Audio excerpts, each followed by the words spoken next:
Stop right there. Picture this. You've traveled 2,000 miles to marry a stranger, carrying nothing but a battered trunk and a handful of desperate hope. You step off that stagecoach, dust in your lungs, sun beating down, ready to finally claim the future you were promised. But instead of a husband, you get the words that shatter everything. He's already married someone else. No money, no home, no way back. You're stranded in a town that sees you as nothing but a cautionary tale. That's where Clara Whitmore's story begins, in the absolute worst moment of her life. But here's what nobody expected. It's also where everything changes. Before we dive into Clara's journey from abandoned bride to the woman who rewrote her own destiny, do me a favor, hit that like button and drop a comment telling me what city or country you're watching from. I want to see how far Clara's story travels across this world. Now let's go back to that dusty Texas town in 1876, where one woman's rejection became another man's chance to offer something nobody saw coming. The stagecoach lurched to a stop in a cloud of ochre dust that seemed to hang in the air like a curse, coating everything it touched with the grit of West Texas summer. Clara Whitmore pressed her gloved hand against the window frame, steadying herself as the wheels groaned their final rotation. Through the scratched glass, she could make out the rough-hewn buildings of Dry Creek, if you could call them buildings. They looked more like wooden boxes someone had scattered along a single dirt road and hoped for the best. This was it. The town she'd read about in those careful, measured letters. The place that would become her home. Clara took a breath, deep, steadying, and felt the boning of her corset press against her ribs. She'd worn her best traveling dress, the deep blue wool that had belonged to her mother, with the ivory buttons she'd polished that morning in the boarding house 3 towns back.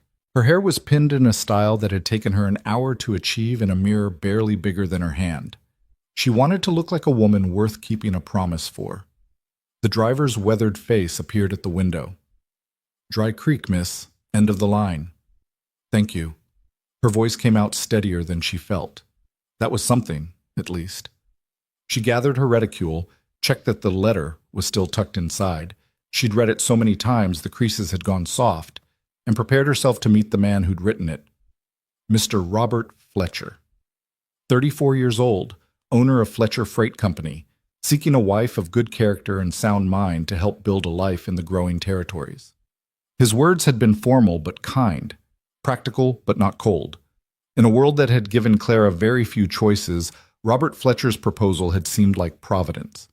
The driver opened the door and offered his hand.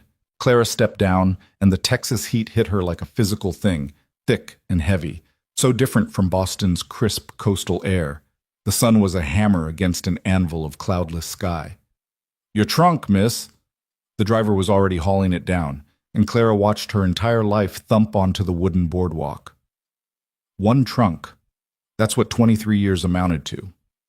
Everything else, the life she'd known, the people she'd lost, had been stripped away by circumstances she couldn't control. Her father's death, the debts, the distant cousins who'd made it clear she was a burden they wouldn't carry. The mail-order bride advertisement had been her lifeline, and Robert Fletcher had been her answer. Clara scanned the street looking for a man who matched the description in the letters. Tall, brown hair, usually wearing a dark vest. The town wasn't large, perhaps 24 buildings clustered around the main road, with a few houses scattered beyond. A general store, a saloon with doors that swung on squeaking hinges, a building that proclaimed itself the post office and telegraph in fading paint. And people. Not many, but enough. Enough to notice the stranger in the blue dress standing beside her trunk like a question nobody wanted to answer. A woman in a calico dress whispered something to her companion. 2 men in front of the saloon stopped their conversation to stare. Clara lifted her chin and pretended not to notice, even as her stomach tightened. Where was he? Minutes crawled by. The stagecoach driver tipped his hat and climbed back to his perch, and then the coach was rolling away, leaving Clara increasingly conspicuous in its absence. She could feel the weight of watching eyes, could sense the curiosity turning to something else. Pity, maybe, or judgment. Just when she'd decided to take shelter in the general store, a man emerged from the freight office across the street. He was perhaps 40, with a neat beard and a vest straining slightly over a prosperous belly. He looked at her, seemed to recognize something. her appearance perhaps from Robert's description of what to expect, and crossed the street with purpose, but not eagerness. That's what Clara noticed. No smile of greeting, no warmth in his expression. Her heart began to sink before he even opened his mouth. "Miss Whitmore?" He removed his hat, revealing hair plastered to his forehead with sweat. "Yes, I'm looking for Mr. Fletcher, Robert Fletcher. I'm expected." She hated how uncertain she sounded, how the last word came out as half-question. The man glanced away toward the freight office, then back. "I'm George Hawkins. I work with Robert. Worked with him. I'm afraid there's been a development." The world seemed to tilt slightly. Clara gripped her reticule tighter. What kind of development? George Hawkins shifted his weight, clearly uncomfortable. Behind him, Clara could see more townspeople slowing their pace, openly watching now. This was entertainment, a spectacle. "Perhaps we should discuss this somewhere more private," George suggested, but he didn't move. Didn't offer an alternative. "Please," Clara's voice came out harder than she intended. "Just tell me." George sighed, the sound of a man who'd drawn the short straw. "Robert got married 3 weeks ago to Lydia Hale. She's a widow, owns property north of town.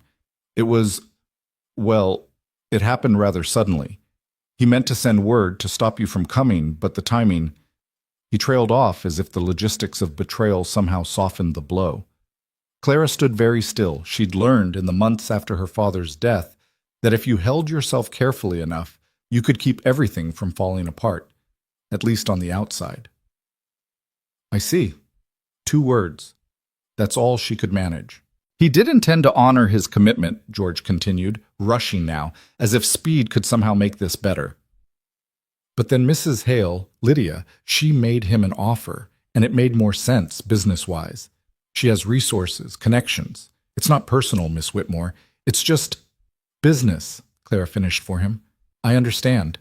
But she didn't. She didn't understand how a man could write letters about building a life together, about trust and partnership, and then simply upgrade to a better offer like she was livestock at auction.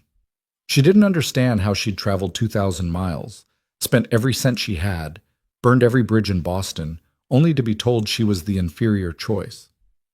"Robert did ask me to give you this." George reached into his pocket and produced an envelope.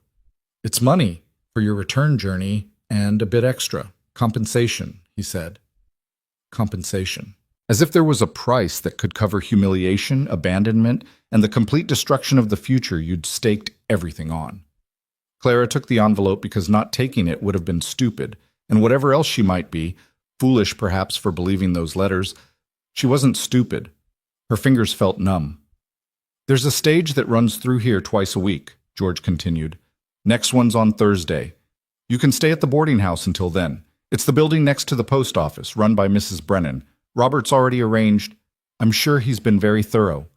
Clara's voice could have cut glass. George had the decency to wince. "I'm sorry, Miss Whitmore, I truly am. It's not right, what happened, but Robert's made his choice." And there it was, the simple, brutal truth. Robert Fletcher had made his choice, and it wasn't her. Clara became aware of the silence that had fallen over the street. Every conversation had stopped. Every eye was on her. The woman who'd come all this way to be a bride and was now just another piece of frontier debris, disposable and easily forgotten. She thought about crying, thought about screaming, thought about getting back on that stagecoach, except it was already gone, wouldn't be back for days, and she had nowhere else to go anyway. Boston was a closed door. She had no family left, no friends who'd take her in. She'd sold everything, said goodbye to everything. This was supposed to be her new beginning. "Miss Whitmore?" George's voice was gentler now, pitying, and Clara hated it. "Shall I walk you to the boarding house?" Before she could answer, before she could figure out what the hell she was supposed to do next, another voice cut through the thick afternoon air. "That's a hell of a way to welcome a lady to town, George." Clara turned. The voice came from a man leaning against the post outside the general store, one boot propped up on the boardwalk, arms crossed over his chest. He was tall, taller than George, taller than most men she'd seen, with dark hair that needed cutting and a shirt with the sleeves rolled up past his forearms. He wasn't handsome in any conventional sense. His face was too angular, too weathered by sun and work, but there was something arresting about him, something solid. George's expression shifted to annoyance. "This doesn't concern you, Ethan, doesn't it?" The man, Ethan, pushed off from the post and walked toward them with an easy, unhurried gait.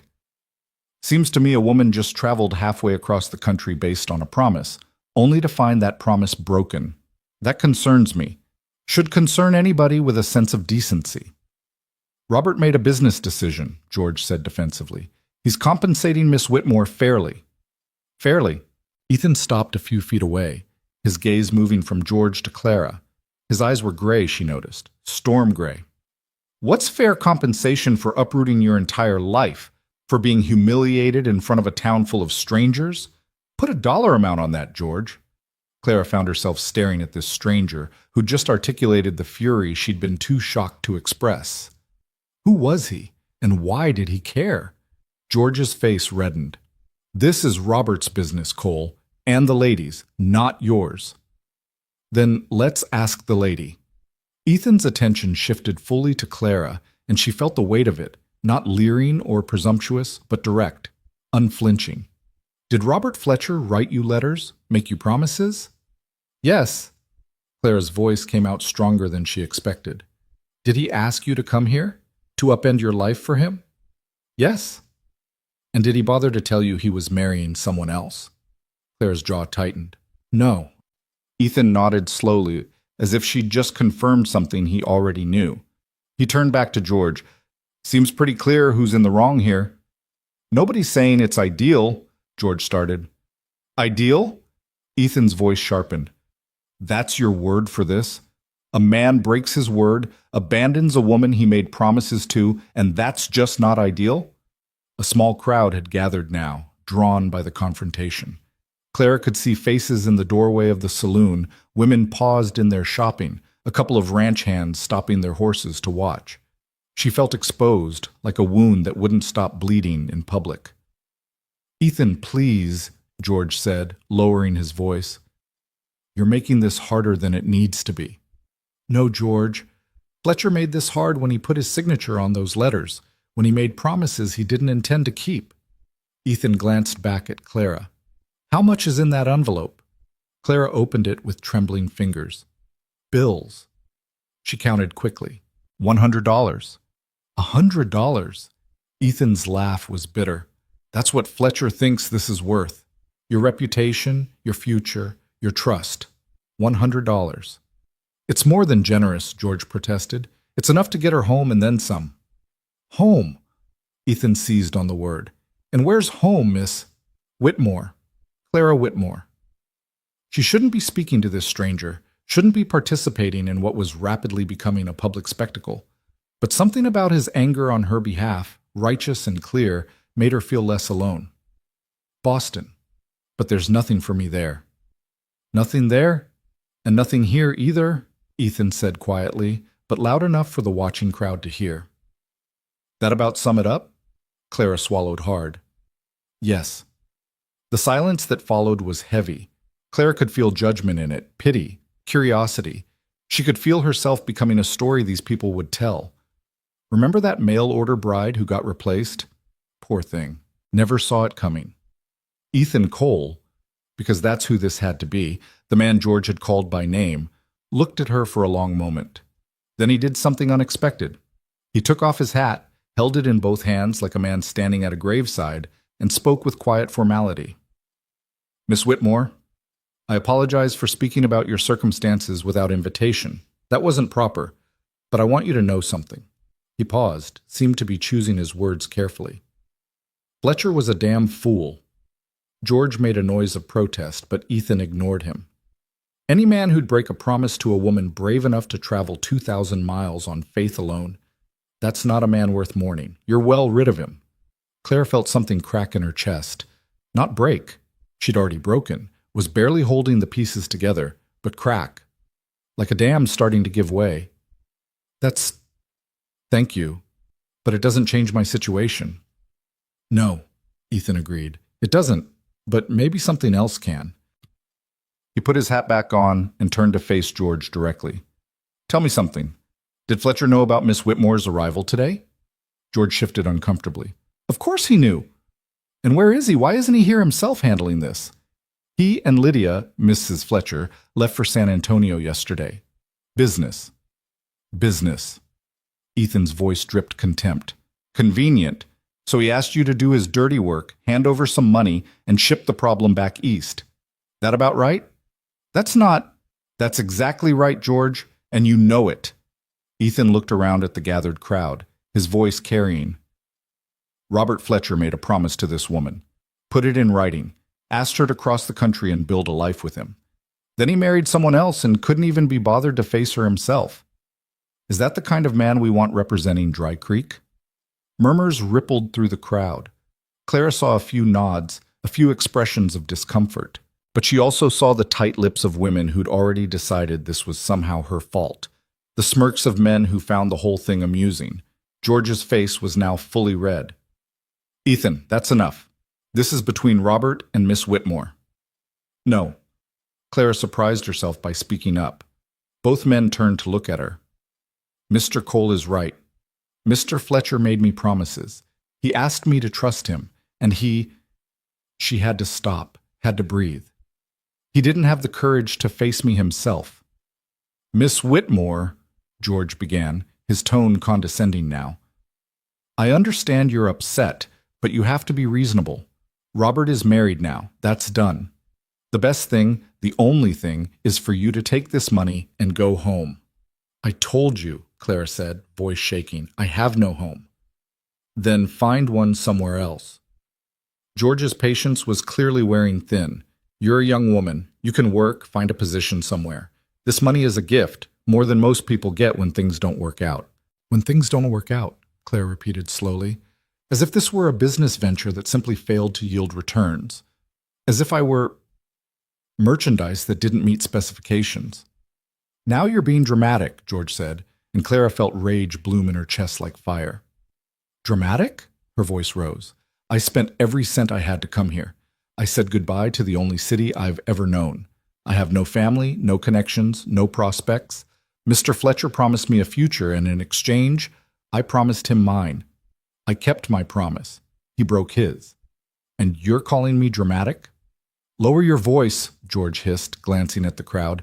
You're making a scene. Good. Clara stepped forward, and George actually stepped back. Maybe there should be a scene. Maybe people should know what kind of man Robert Fletcher is. That's enough.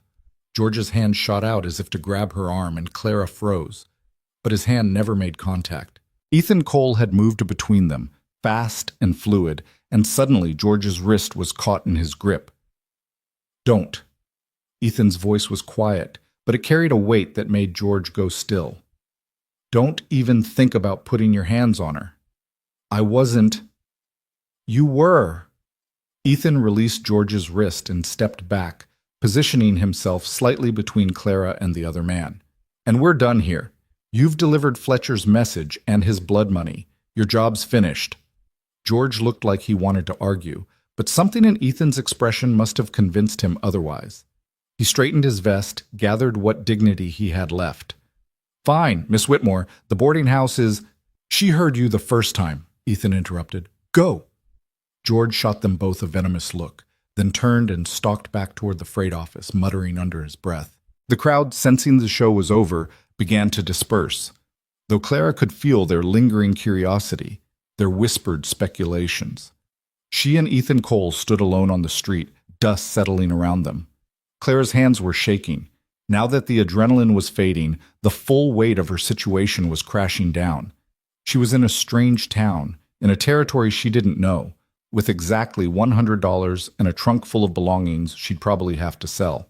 She had nowhere to go, no one to turn to. She'd been so careful, so practical. She'd chosen the safest option available to her, the most respectable path, and it had still led here, to public humiliation and absolute uncertainty. Miss Whitmore? Ethan's voice was gentler now. You should sit down. I'm fine. But she wasn't. The world was tilting again, and this time she couldn't steady it. Ethan caught her elbow, carefully, letting her pull away if she wanted, and guided her to a bench outside the general store. Clara sank onto it, grateful for the support.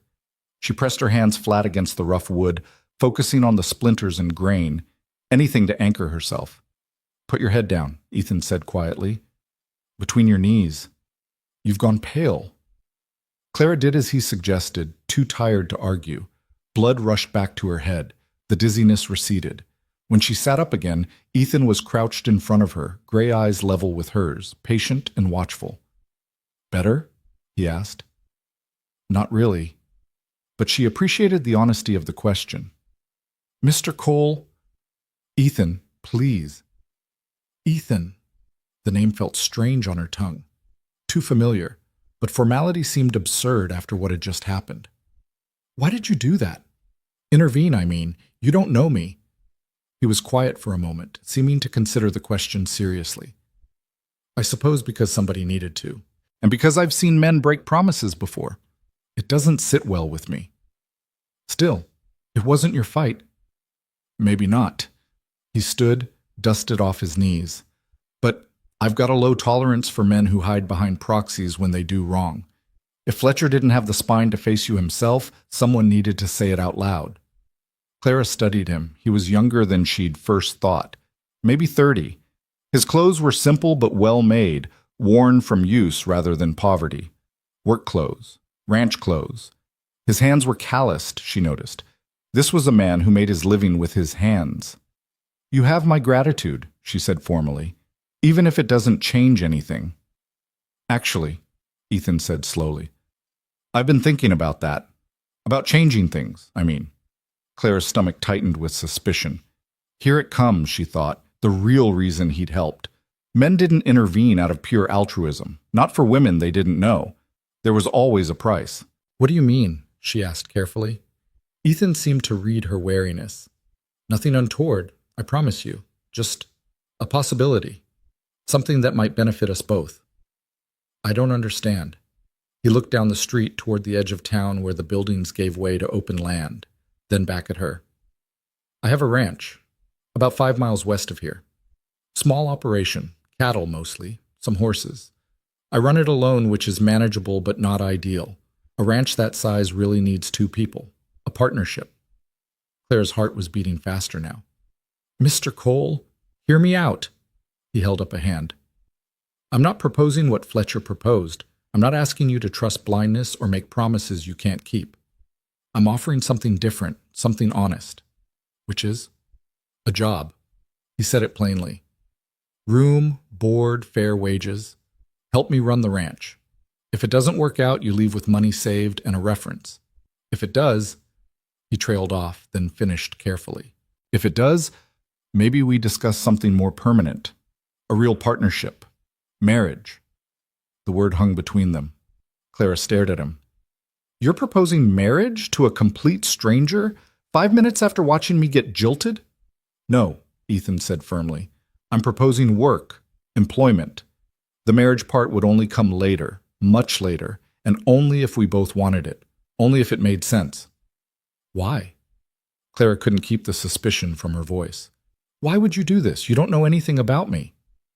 "I know some things." Ethan counted on his fingers.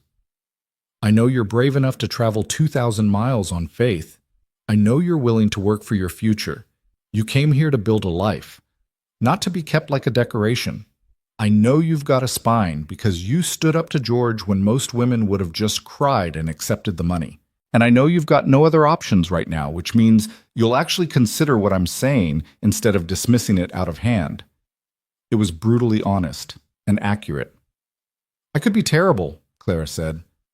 "Lazy, cruel, a terrible cook." "Could be." Ethan's mouth quirked. "That's why I'm suggesting you come for work first, trial period. If you can't do the job or if we can't stand each other, no harm done. You'd have earned money and time to figure out your next step." Clara wanted to say no. Wanted to tell this strange man that she wasn't some charity case, that she'd figure things out on her own. But with what?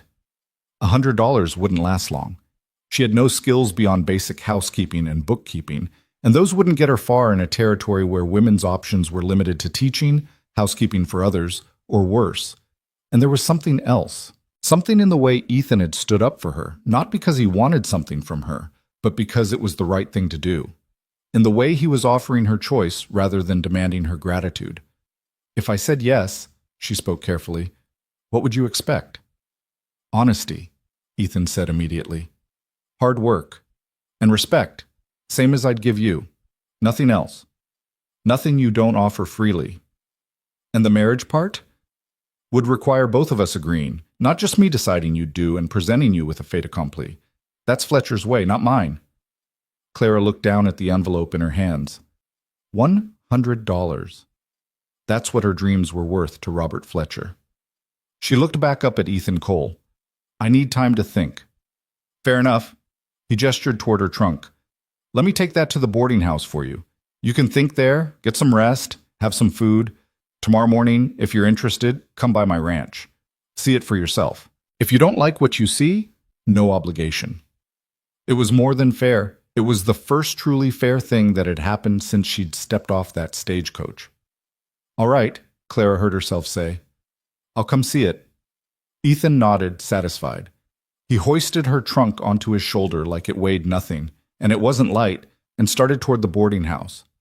Clara followed, aware of eyes still watching, whispers still being traded. Let them watch, she thought. Let them whisper.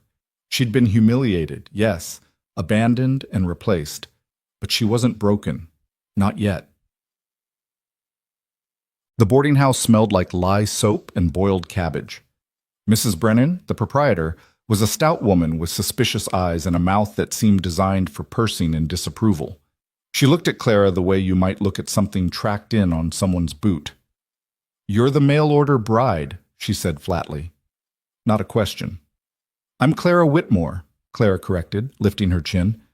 "I believe Mr. Fletcher arranged a room?" "He did. Paid for 3 nights.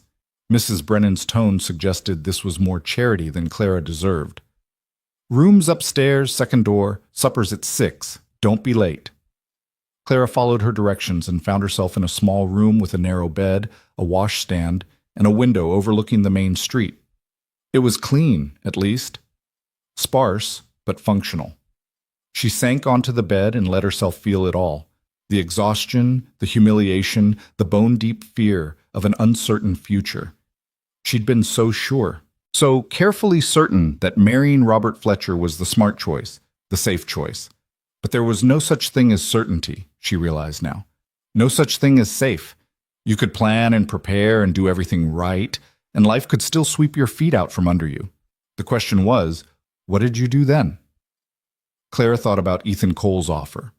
It was unconventional, possibly improper. What would people say if she went to work on his ranch, unchaperoned? But then people were already talking. The damage to her reputation was done. And there was something appealing about the directness of his proposal. No false promises, no pretty letters that turned out to be lies. Just work, wages, and the possibility, only the possibility, of something more. It wasn't what she'd expected when she'd boarded that stagecoach in Boston. But maybe, Clara thought, expectations were what had gotten her into this mess in the first place. She didn't sleep well. The bed was harder than she was used to, and the sounds of the town filtered through the thin walls. Horses, voices, the tinny piano from the saloon. Every time she closed her eyes, she saw George Hawkins's uncomfortable face, heard him saying Robert got married like it was a minor inconvenience rather than the complete destruction of her plans. By the time dawnlight filtered through the window, Claire was already dressed and had repinned her hair 3 times trying to make it look respectable. Her blue traveling dress was dusty from the journey, and she'd tried to brush it clean with limited success. This was all she had. 1 decent dress, 2 everyday ones, some undergarments, and the few personal items she hadn't been able to bear selling, and $100. She counted it again, laying the bills on the bed. It seemed like a lot and like nothing at the same time. How long would this last? A month? 2? And then what? Stop it, she told herself firmly. 1 decision at a time. First, go see Ethan Cole's ranch. Actually look at what he was offering. Then decide. Downstairs, Mrs. Brennan had laid out a breakfast of bread, butter, and weak coffee. 2 other boarders were already eating, an older man who didn't look up, and a middle-aged woman who looked at Clara with undisguised curiosity. "You're the one from yesterday," the woman said, not unkindly, but with the avidity of someone who loved a good story. The bride who wasn't. Clara's hand tightened on her coffee cup. I'm Clara Whitmore. Edith Palmer. The woman gestured at the seat across from her. Sit, sit. Must have been quite a shock. That was one way to put it. Clara sat, took a small bite of bread she didn't want. Robert Fletcher's always been ambitious, Edith continued, clearly warming to her topic. Lydia Hale, well, she's got property and money from her first husband. Made sense from a business standpoint, though it's a shame he didn't handle it better with you. Yes. Clara kept her voice neutral. A shame. Still, you're young. Edith's eyes traveled over Clara assessingly. Pretty enough. You'll find something, maybe not here. Dry Creek's not exactly full of opportunities for unmarried women, but somewhere. Somewhere. That vast, unhelpful word that meant nothing and everywhere at once. Actually, Clara said, I may have a position, working for Mr. Cole. Edith's eyebrows shot up. Ethan Cole? The rancher? Yes, he's offered me employment. Has he now? Edith sat back, and Clara could practically see her mind working. Well, that's interesting. Why interesting? Oh, no reason. But Edith's smile suggested plenty of reasons. Ethan's a good man. Keeps to himself mostly. Been running that ranch alone since his father passed 2 years back. Some have wondered when he'd get around to finding a wife. She paused meaningfully. Guess now we know. It's a job, Clara said firmly. Not a courtship. Of course, of course. Edith's tone suggested she believed otherwise. Still, you'll be out there alone with him. People will talk. People are already talking. Clara met Edith's eyes directly. I don't imagine I can stop them. For a moment, Edith looked almost approving. No, I suppose you can't. Well, good luck to you, Miss Whitmore. You'll need it. Clara finished her bread quickly and escaped back to her room. She needed to decide. Go see the ranch or stay here? And what? Wait for another miracle? Hope someone else would offer her charity? No. She was done waiting, done hoping. She pinned her hat in place, pulled on her gloves, and went downstairs. Outside, the morning sun was already fierce, promising another scorching day. The town was stirring, shopkeepers opening doors, a wagon rumbling past. And there, waiting by a horse tied to the post, was Ethan Cole.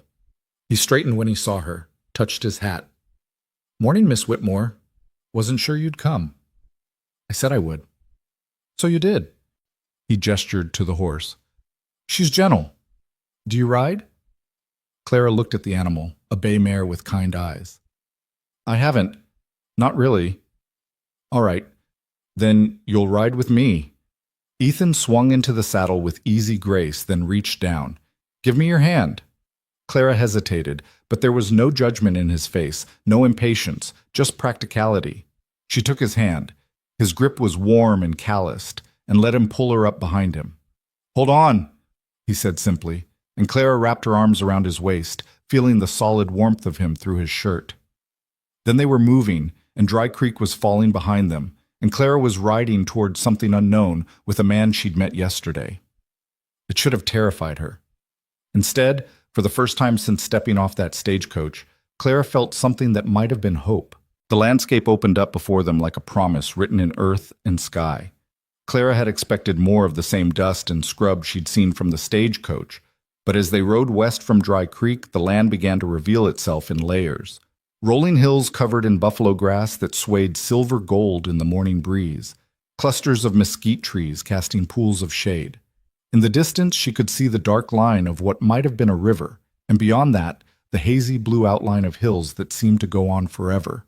It was vast, overwhelming, beautiful in a way that had nothing to do with the manicured gardens and brick buildings of Boston.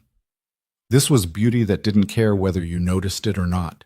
It simply existed, indifferent and eternal. Ethan guided the horse with subtle shifts of his weight, one hand loose on the reins. Clara could feel the muscles in his back move as he rode, could feel the steady rhythm of his breathing. She'd never been this close to a man who wasn't family, and the intimacy of it, necessary but strange, made her hyper-aware of every point of contact. You doing all right back there? Ethan's voice carried over the sound of hoofbeats. Yes. Clara loosened her grip slightly, realizing she'd been holding on like she expected to fall at any moment. How much farther? Another mile or so. You can see the boundary fence up ahead. See where the land dips down? That's where my property starts. Clara followed his gesture and saw the wooden posts marking the border between open range and claimed land. It looked like a line drawn between wilderness and intention, between what was and what could be. They rode through a gate that Ethan leaned down to unlatch without dismounting, and suddenly they were on his land. Clara noticed the difference immediately. The fences were in good repair, the paths worn by regular use, the grass showing signs of managed grazing rather than random wandering. This was land someone cared for. That's the north pasture, Ethan pointed as they rode. Keep about 50 head of cattle there most of the year. South pasture's smaller, better for calving. Got a smaller enclosure for horses. I breed them when I can, though it's not the main income. He spoke matter-of-factly, but Clara could hear the pride underneath. This was his work. His life. They crested a small rise and Clara saw the house. It wasn't large, a single-story structure made of wood and stone with a wide porch running along the front, but it was solid, well-built, with glass windows that caught the morning sun and a stone chimney rising from one end. Near it stood a barn, a smaller outbuilding that might have been a smokehouse, and a corral where several horses stood with their heads hanging over the fence, watching their approach with mild interest. That's it, Ethan said simply. Home. He reined in by the porch and dismounted, then reached up to help Clara down. His hands encircled her waist, proper, impersonal, and he set her gently on the ground before stepping back immediately, giving her space.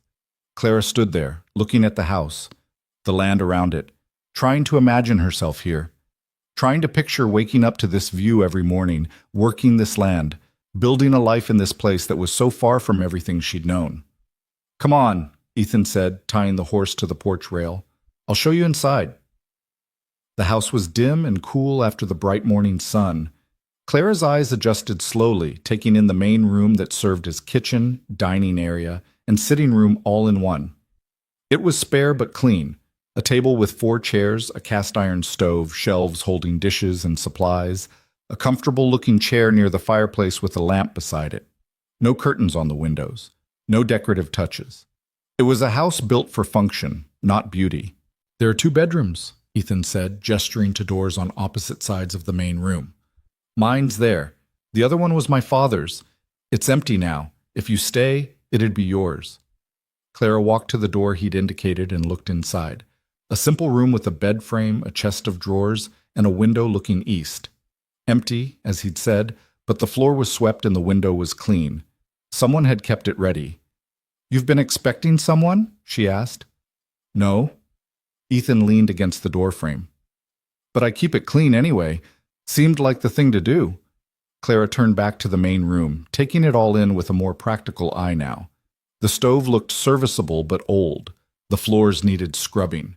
The windows could use better covering, but the bones of it were good. Solid walls, a good roof, everything straight and square. This was a house that would keep you safe from the elements, if nothing else. What would you expect from me? She asked. Specifically, Ethan seemed to appreciate the directness. Cooking, cleaning, the usual household work, but also help with the ranch. I need someone who can keep the books, handle the supply orders, maybe help with the garden I've been meaning to start. When we move cattle or work the horses, I'd need an extra set of hands, someone who can think on their feet and isn't afraid of hard work. I can do books, Clara said slowly. I helped my father with his accounts before he died, and I can manage a household. I did that for years, but ranch work, she gestured helplessly. I've never done anything like that. I'd teach you. Ethan pushed off from the doorframe and walked to the window, looking out at his land. Wouldn't expect you to know it already, but you'd need to be willing to learn, willing to get your hands dirty and your back sore. This isn't a life for someone who wants to stay clean and comfortable. Clara thought about her life in Boston. The careful respectability, the constant effort to maintain appearances even as her father's debts mounted and the money ran out. The endless social calculus of who owed what to whom, Who was worth cultivating? Who would look down on her for wearing last season's dress? Clean and comfortable sounds overrated, she said. Ethan turned from the window, and something that might have been a smile touched his mouth. You say that now. Wait until you've mucked out a stable in August heat. When would I start? Are you saying yes? Clara realized she was. Somewhere between the ride here and seeing the house, between Ethan's straightforward description of the work and the quiet competence evident in everything around them, she'd made her decision. What other choice did she have, really? But more than that, what better choice? I'm saying I'll try it, she clarified. The trial period you mentioned, if it doesn't work, then you leave with wages earned and no hard feelings. Ethan crossed his arms, studying her. But I should be clear about something, Miss Whitmore. If you stay here, if you work with me, people in town will talk. They already are, I'd imagine. Some will assume things that aren't true. Some will say unkind things. Are you prepared for that? People were already saying unkind things yesterday, Clara pointed out. At least this way I'll have a roof over my head and a purpose while they're saying them. Fair point. Ethan nodded slowly. All right then. Here's what I propose. You move in today. We'll draw up an agreement. I'll pay you $30 a month plus room and board. That's fair wages for this kind of work. After 3 months, we both decide if it's working. If it is, we continue. If not, you'll have $90 saved plus what Fletcher gave you, enough to make a real decision about your future. $30 a month. Clara did the mathematics quickly. That was more than she'd expected, more than most women could earn doing anything respectable. In 3 months, she'd have enough money to go anywhere, do almost anything. The knowledge settled something in her chest, the desperate fear that had been clawing at her since George Hawkins delivered his news. She had options. Maybe not the ones she'd imagined, but options nonetheless. What about the other part? She asked. The possibility you mentioned, of something more permanent. Ethan's expression grew more serious. That depends on those 3 months, on whether we can work together, whether we can trust each other, whether, he paused, choosing his words carefully, whether we find we want more than just a business arrangement. But I won't rush that, Miss Whitmore. Won't push for it. Any decision about marriage would be mutual, considered, and honest, not because either of us is desperate or has no other choice. It was, Clara realized, exactly the opposite of what Robert Fletcher had done. Fletcher had asked for her trust while keeping secrets. Ethan was offering her complete transparency and the freedom to choose. Then yes, she said firmly. I'll stay. We'll try this. All right then. Ethan extended his hand, and after a moment Clara shook it. His grip was firm, his palm calloused against hers. It felt like sealing something real and binding. We'll need to go back to town. Get your things from the boarding house. And we should probably draw up that agreement in writing, have it witnessed, make everything legal and proper. Will that help? Clara asked. With the talk, I mean? Some. Ethan released her hand. Shows we're serious about this being a job, not something improper. Won't stop all the gossip, but it might blunt the worst of it. They rode back to Dry Creek with Clara feeling oddly lighter despite the uncertainty ahead. The sun was higher now, the day heating up, but the movement of the horse created enough breeze to make it bearable. When they reached town, Ethan helped her down outside the boarding house. I'll go find someone to witness the agreement, he said. Maybe Pastor Williams? He's got authority and people respect him. Meet you back here in an hour? Clara nodded and went inside to pack her trunk. It didn't take long. She didn't have much. Mrs. Brennan appeared in the doorway as Clara was latching the lid. Leaving already? The older woman's tone suggested she'd expected as much. Guess you're taking up with Ethan Cole after all. I'm going to work for him, Clara corrected, straightening. He needs help with his ranch. I'm sure he does. Mrs. Brennan's expression was sour. Needs all kinds of help, I imagine. Clara felt anger flash through her, hot and clarifying. She was so tired of people's assumptions, their judgments, their absolute certainty that they knew her story better than she did. Mrs. Brennan, she said quietly, I arrived in this town yesterday expecting to marry a man who'd made me promises. Instead, I found out he'd married someone else and didn't even have the courage to tell me himself. Now I'm making the best of a bad situation. If that offends your sensibilities, I'm sorry. but I'm not going to apologize for surviving." Mrs. Brennan's mouth opened, then closed. For once, she seemed to have nothing to say. Clara picked up her trunk. It was heavy, but she managed and carried it downstairs. Ethan was waiting outside with Pastor Williams, a thin man with kind eyes and a serious expression. They spent the next 30 minutes in the pastor's small office, drafting an agreement that spelled out Clara's duties, her wages, and the terms of her employment. Pastor Williams asked her twice if she was entering into this arrangement of her own free will, if she understood the terms, if she felt pressured in any way. Both times, Clara answered clearly, "Yes, I understand. Yes, I'm choosing this. And no, I don't feel pressured." When she and Ethan both signed the document and Pastor Williams witnessed it, Clara felt something shift. This was real now. Legal. A contract she'd entered into with her eyes open and her mind clear. They stopped at the general store for supplies. Clara would need work clothes, Ethan explained, not the dresses she'd brought from Boston. The store owner, a weathered man named Mr. Parsons, looked at them curiously but took their money without comment. Clara ended up with 2 split skirts suitable for riding and ranch work, 3 practical blouses, a wide-brimmed hat, and a pair of sturdy boots. "Those dresses you have will be fine for Sunday," Ethan said as they loaded the packages. "But you'll want these for daily work, trust me." At the mercantile, they bought flour, sugar, coffee, dried beans, salt pork, and other staples. Ethan let Clara make the selections, following her lead when she chose items she thought would be useful. It felt strange, shopping as if they were already a household, already a partnership. But Clara found she didn't mind the strangeness.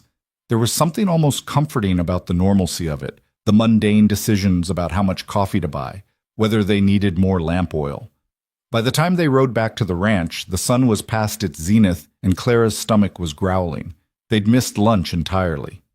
Ethan carried her trunk inside while Clara unpacked the groceries, already beginning to memorize where things belonged in this kitchen that would be hers to manage.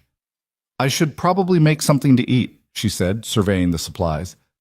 "I'll handle the horses first, then I'll help you." Ethan headed back outside, and Clara was left alone in the house. Her house now, for at least 3 months. She walked through it again, this time imagining it not as a stranger might see it, but as someone who lived here. The main room could use curtains. She could make those, probably, from fabric bought at the mercantile. The floor needed regular sweeping with this much dust blowing in. She'd need to establish routines, figure out the most efficient way to manage the work. In what would be her bedroom, Clara unpacked her trunk with methodical care. Her few dresses went in the chest of drawers. Her mother's locket, the only piece of jewelry she'd kept, went on top of the dresser where she could see it. The photograph of her father, stiff and formal in his Sunday suit, went beside it.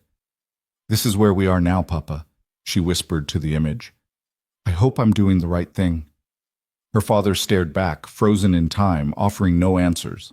When Ethan came back in, Clara had managed to get the stove going. It was similar enough to the one she'd used in Boston and had water heating for coffee. She'd found bread in the pantry and was slicing it when he appeared. "Smells good," he said, washing his hands at the basin. "You found everything all right?" "Most of it. I'll need you to show me where you keep some things, and we'll need to talk about what you like to eat, what your routines are." They worked together to put together a simple meal of bread, cheese, and the last of what looked like yesterday's stew reheated on the stove. It was strange eating together at that table, making small talk about supplies and schedules and the work that would need doing in the next few days. Strange, but not unpleasant. "Tomorrow I'll start teaching you the ranch work," Ethan said, mopping up stew with his bread. "Basic things first, how to handle the horses, how to check the fences, what to watch for with the cattle. Some of it's seasonal work, but there's always something that needs doing." "And the books?" Clara asked. "You mentioned keeping accounts." "Those are in my father's old desk, your room, actually. I've been managing them, but barely. Not my strong suit. If you've got a head for numbers, that'd be a real help." After they'd eaten and cleaned up, a process that involved negotiating who did what, since Ethan clearly wasn't used to having help, Clara retrieved the ledgers from the desk in her room. They were a mess. Ethan had tried, she could see that, but his entries were sporadic, his handwriting barely legible in places, and his arithmetic was questionable at best. "This is going to take some work," she said, flipping through pages. Told you it wasn't my strength. Ethan looked almost embarrassed. I keep track in my head mostly, but that doesn't help when it comes to filing claims or dealing with banks. I can fix this. Clara was already making mental notes. But I'll need you to tell me everything you remember. Purchases, sales, expenditures. We'll have to reconstruct the past few months. They spent the next 2 hours doing exactly that, with Ethan recounting from memory what he'd bought and sold and spent, and Clara recording it all in neat, organized columns. By the time the sun was setting, painting the room in orange and gold, she had the beginnings of a coherent accounting system. "You're good at this," Ethan observed, watching her work. "My father was a clerk," Clara explained, not looking up from the ledger. "He taught me young. Said every woman should understand money, even if society pretended otherwise." "Smart man." "He was." Clara closed the ledger carefully. "Not smart enough to avoid dying in debt, but smart in other ways." The light was fading fast now, and Ethan lit the lamps. The warm glow filled the house, making it feel smaller, more intimate. Clara was suddenly very aware that they were alone here, miles from town, with only each other for company. The thought should have frightened her. Instead, she felt oddly calm. "I should turn in," she said, standing. "Tomorrow sounds like it'll be a long day." "They're all long days." But Ethan smiled slightly. "You'll get used to it. Good night, Miss Whitmore." "Clara," she said it impulsively. "If we're going to be working together every day, you should call me Clara." He considered this, then nodded. "Clara, then. Good night." "Good night, Ethan." In her room, Clara changed into her nightgown and sat on the bed she'd made with sheets from the trunk. The mattress was thin but adequate. Through the window, she could see stars emerging in the darkening sky. More stars than she'd ever seen in Boston, where city lights dimmed the heavens. Out here, they blazed. She thought about Robert Fletcher, wondered briefly where he was, what he was doing with his new wife. Then she pushed the thought away. Fletcher was the past. This strange new arrangement, this ranch, this man who'd offered her honesty instead of pretty lies. This was her present, and maybe, if she worked hard and was lucky, it could be her future too. Clara woke to pale pre-dawn light and the sound of Ethan moving around in the main room. She dressed quickly in one of her new split skirts and blouses, braided her hair practically instead of arranging it in the elaborate style she'd worn in Boston, and emerged to find Ethan already making coffee. "Morning," he said. "You're up early." Farm hours, I remember. Clara had spent summers as a girl with her aunt in the countryside. She remembered that life started before the sun. "What needs doing first?" "Breakfast? Then I'll show you how to feed the horses and chickens. Didn't show you the chicken coop yesterday, but it's behind the barn. After that, we'll check the cattle, ride the fence line, see how you handle being in the saddle for a few hours." The morning unfolded in a series of lessons. Ethan was a patient teacher, showing her how to measure out feed for the horses, how to collect eggs without agitating the hens, how to check water troughs and make sure they weren't fouled. Clara listened carefully, asked questions when she didn't understand, and tried not to show how overwhelmed she felt by the sheer amount there was to learn. After a quick breakfast, Ethan saddled 2 horses, the gentle bay mare, Daisy, for Clara, and a larger gelding for himself. He showed Clara how to mount, how to hold the reins, how to use her legs and weight to communicate with the horse. "She's responsive," he said, watching Clara settle into the saddle. "Just be gentle and confident. Horses can tell when you're afraid." Clara took a breath and tried to project confidence she didn't entirely feel, but Daisy was patient with her inexperience, and within a few minutes, Clara found a rhythm. It wasn't graceful, but it was functional. They rode out to the south pasture where the cattle grazed. Ethan showed her how to count them, how to watch for signs of illness or injury, how to spot a break in the fence line before it became a problem. The work was methodical, requiring attention and observation more than any special skill. "You're doing well," Ethan said as they completed the circuit. The sun was high now, the heat building. Clara could feel sweat trickling down her back, her thighs aching from the unaccustomed exercise. "I'm exhausted," she admitted. "That's normal. First few days are always the hardest. Your body will adjust." He gestured back toward the house. "Come on, we'll have lunch, then you can rest while I handle some repairs in the barn." But when they got back, they found a horse tied to the porch rail. A fine horse, Clara noticed, with expensive tack. Not a working animal. Ethan's expression tightened. Company. They'd barely dismounted when the door opened and a woman stepped out. She was perhaps 35, handsome rather than beautiful, wearing a riding habit that probably cost more than everything Clara owned. Her hair was perfectly arranged, her posture that of someone used to being obeyed. This, Clara realized with a sinking feeling, must be Lydia Hale. No, Lydia Fletcher now. Ethan, the woman's voice was cultured with just a hint of the South in it. I hope you don't mind, the door was unlocked. Mrs. Fletcher. Ethan's tone was scrupulously polite. Cold. What brings you out here? Lydia's eyes moved from Ethan to Clara, assessing. I came to meet your new employee. I heard all about it in town. How gallant of you, Ethan, taking in Robert's cast-off. The words hit like a slap. Clara felt her face heat, but before she could respond, Ethan stepped forward. Miss Whitmore is my business partner, not a charity case. And she's not Robert's anything. He forfeited any claim when he broke his promises. Of course, Lydia's smile didn't reach her eyes. Still, it must be difficult for you, dear. This directed at Clara. Coming all this way only to find yourself replaced. By me, as it happens. Clara found her voice. You have my congratulations on your marriage, Mrs. Fletcher. I hope you and your husband will be very happy. Oh, we will be. Lydia moved closer, and Clara caught the scent of expensive perfume. Robert made the right choice, you see. I can offer him things, connections, resources, status, that someone like you simply couldn't. Nothing personal, you understand, just reality. I understand perfectly, Clara said quietly. You can offer him money. I would have offered him loyalty and honesty. Apparently, he valued the former more. Lydia's expression sharpened. You have spirit, I'll give you that. Unfortunate that spirit doesn't pay bills or secure futures, but perhaps Ethan here appreciates that sort of thing. Her gaze flicked to Ethan with something that looked like calculation. Or perhaps he's just being practical. Ranch this size needs a woman's work. If you've said what you came to say, Mrs. Fletcher, you can leave now. Ethan's voice had gone dangerously soft. Actually, I came with an offer. Lydia pulled a folded paper from her pocket. Robert and I are expanding. We need household help. I'm prepared to offer Miss Whitmore a position. Good wages, room and board, perfectly respectable work. She'd be much better off than staying out here, working herself to death on a struggling ranch. She held out the paper to Clara. A job offer. Household servant in the Fletcher residence. Clara looked at it for a long moment. She thought about taking it, about the security it might represent. Then she thought about serving meals to Robert Fletcher and his new wife, about being a daily reminder of his betrayal and her humiliation, about existing on the periphery of the life she'd been promised.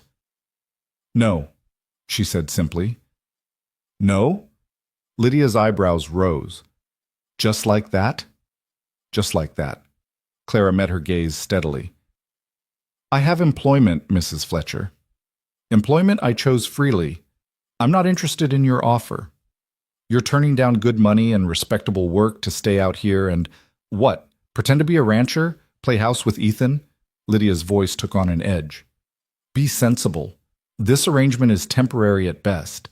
What happens when Ethan tires of you, when the novelty wears off? That's enough. Ethan's voice cracked like a whip. You've made your offer and Miss Whitmore has declined. Time for you to leave.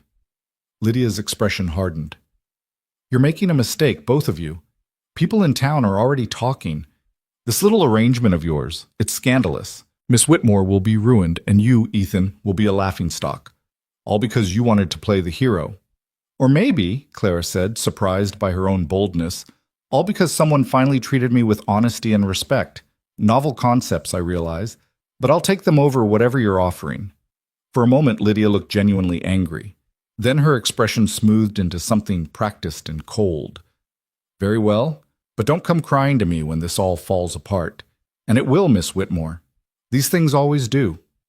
She swept past them, mounted her horse with practiced ease, and rode off without looking back. Clara and Ethan stood in silence until the sound of hoofbeats faded. Then Clara's legs seemed to give out, and she sat down hard on the porch steps. That woman, she said, voice shaking, is absolutely insufferable. To her surprise, Ethan laughed. It was a genuine laugh, warm and unexpected. That's one word for her. I can think of several others. She came all the way out here just to be cruel, Clara said. Why would she do that? Ethan sat down beside her, his shoulder nearly touching hers. Because you're a threat. A threat? To what? To the story she wants to tell. In her version, she's the prize Robert won. But your existence, you being here, making a life without him, that complicates the narrative. Makes it look less like he won and more like he traded honor for money. Claire considered this. So, this was about making sure I knew my place. Making sure I felt diminished.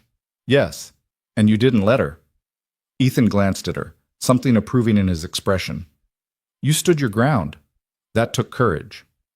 Or stupidity, Claire said.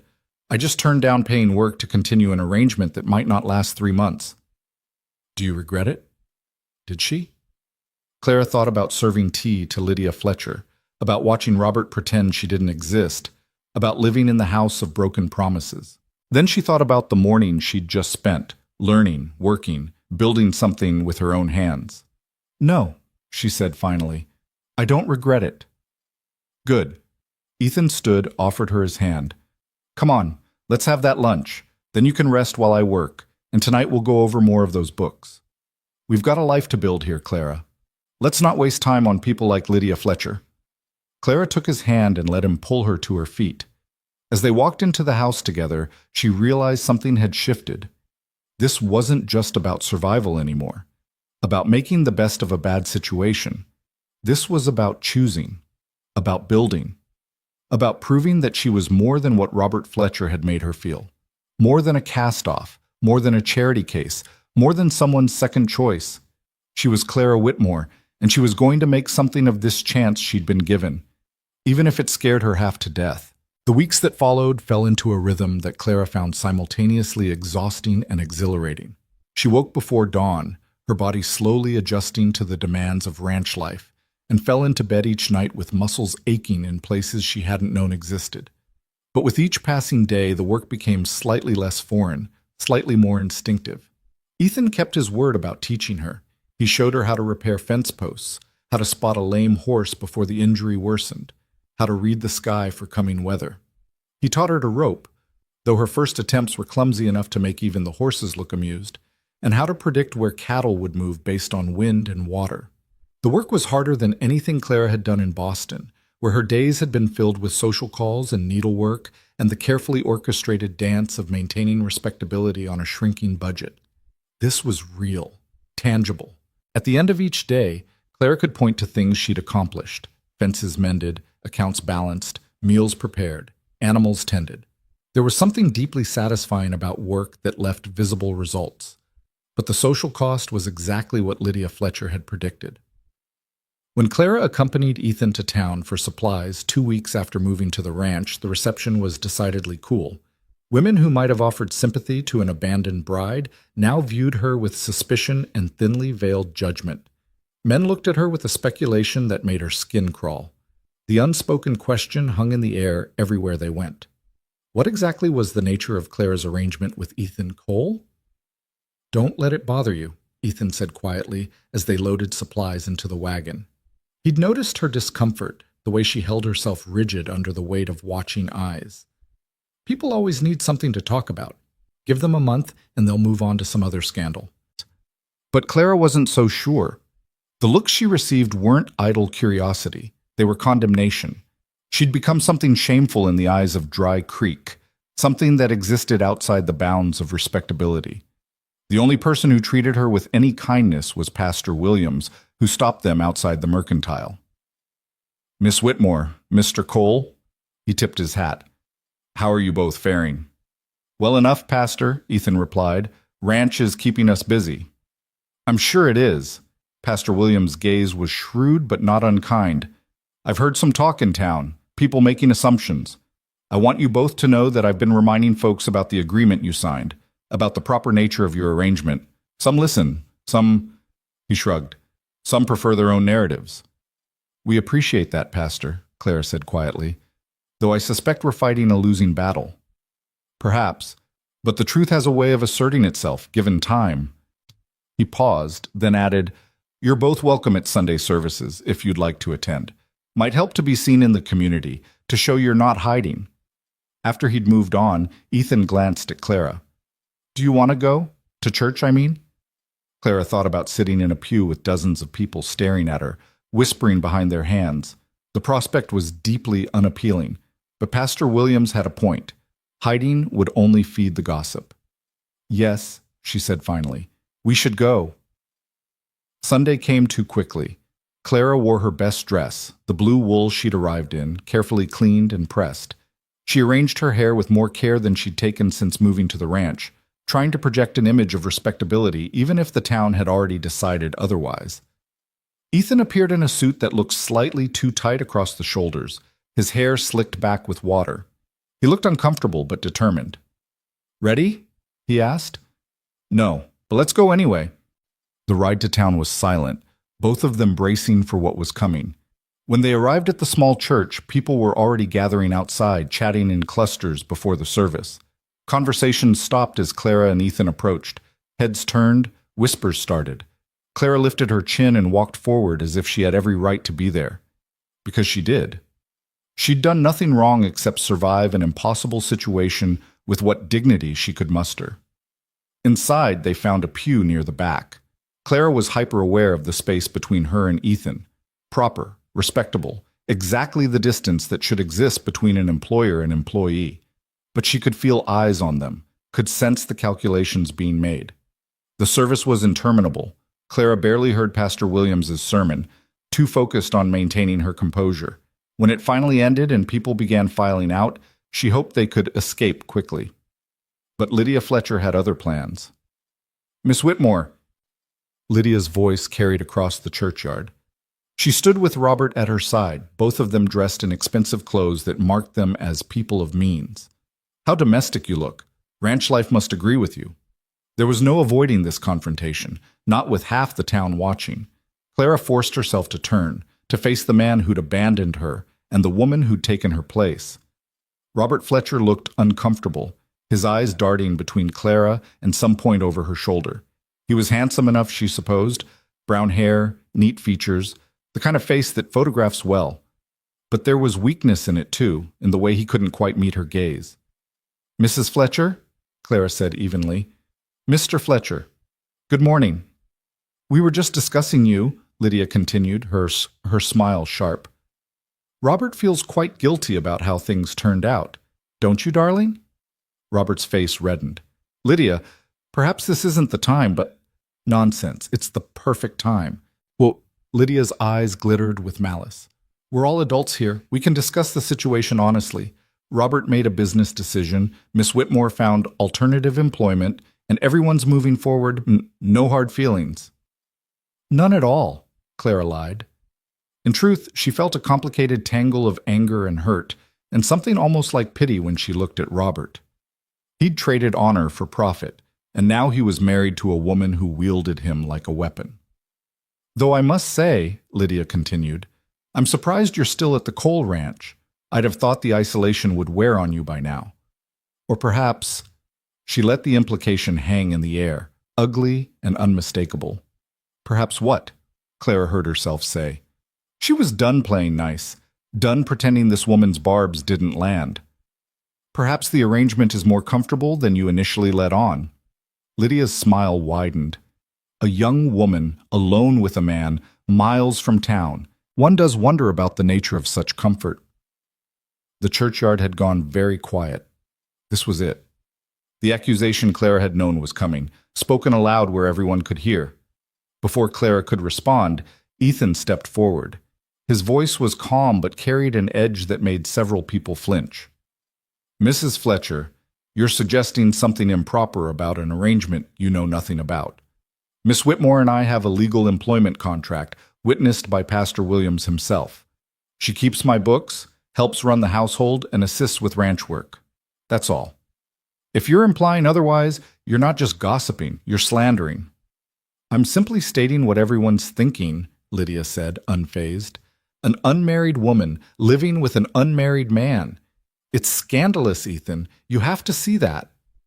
What I see, Ethan replied, is a woman who found herself abandoned and chose to work for her living rather than accept charity or make a bad marriage out of desperation. What's scandalous is how you're treating someone who's done nothing wrong except have the misfortune of trusting your husband's promises.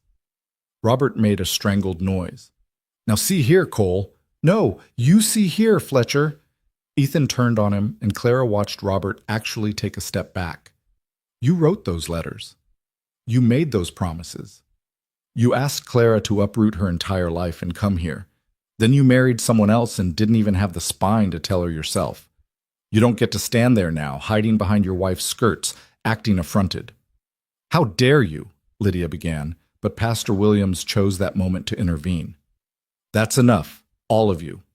He stepped between the two groups, his expression stern.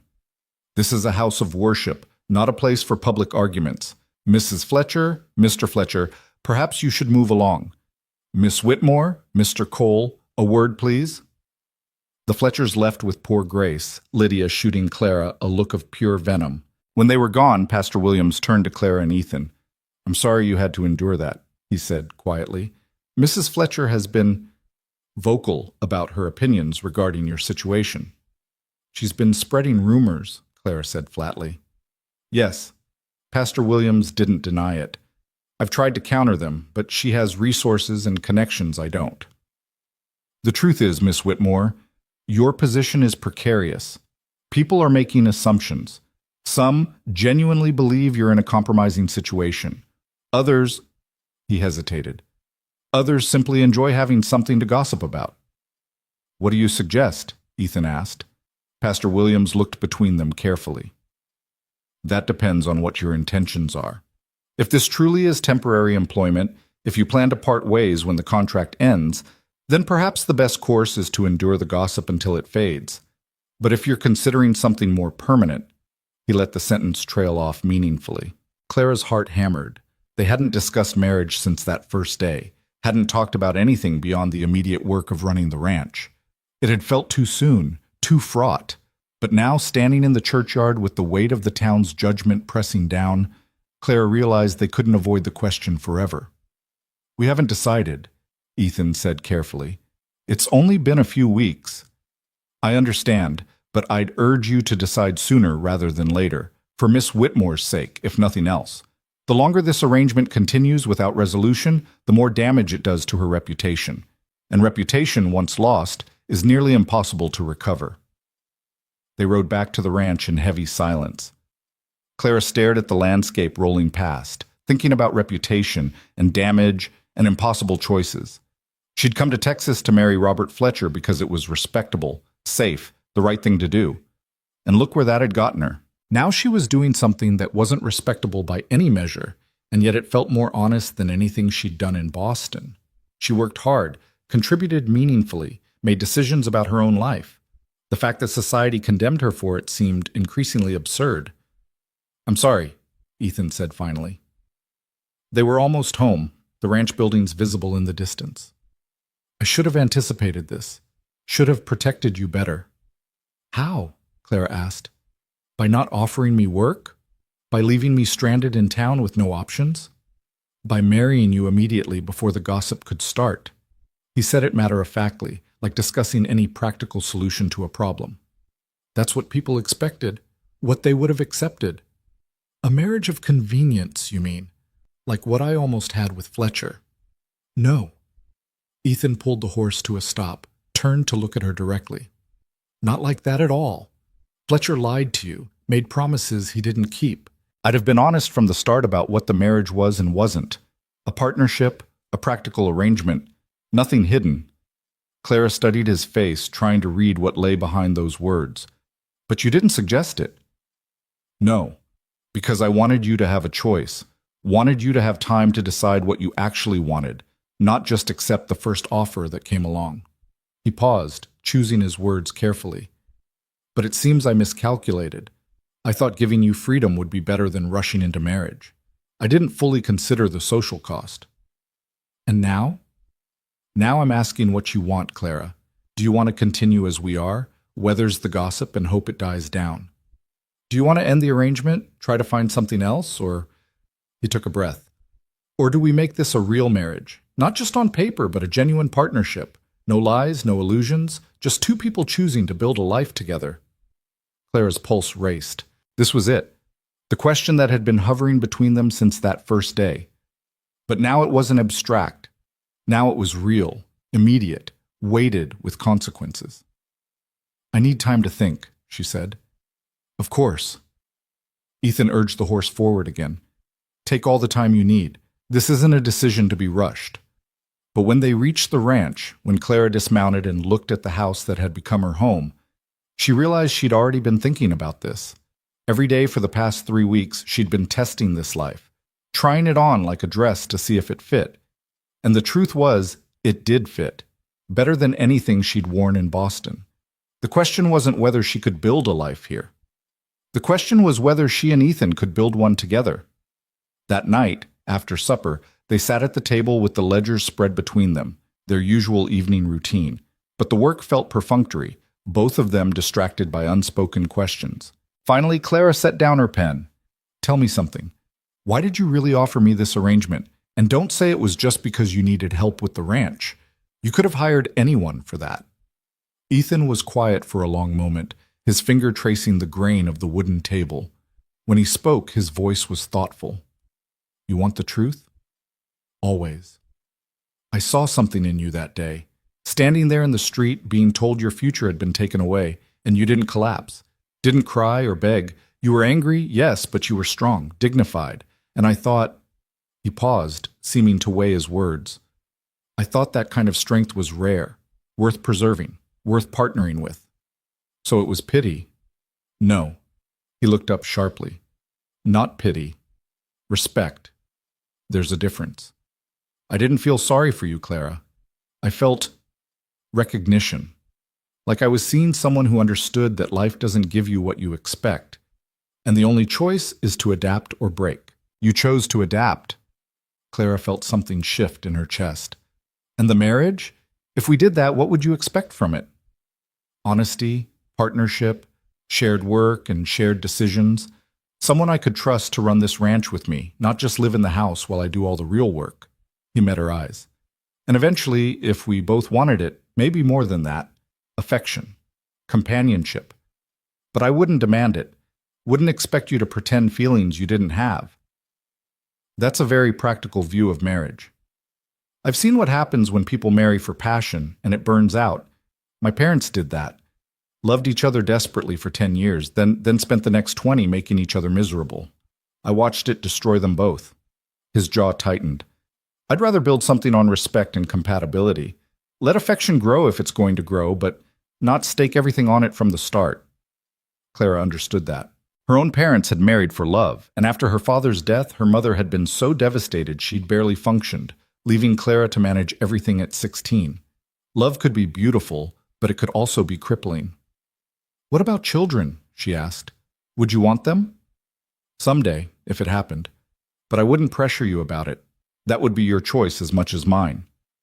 Clara stood, walked to the window. Outside, the moon was rising over the hills, painting everything in silver and shadow. She could see the barn, the fences, the land stretching away into darkness. This place, this life, this man who'd offered her something no one else had, choice, respect, honesty. I need to visit my room for a moment, she said.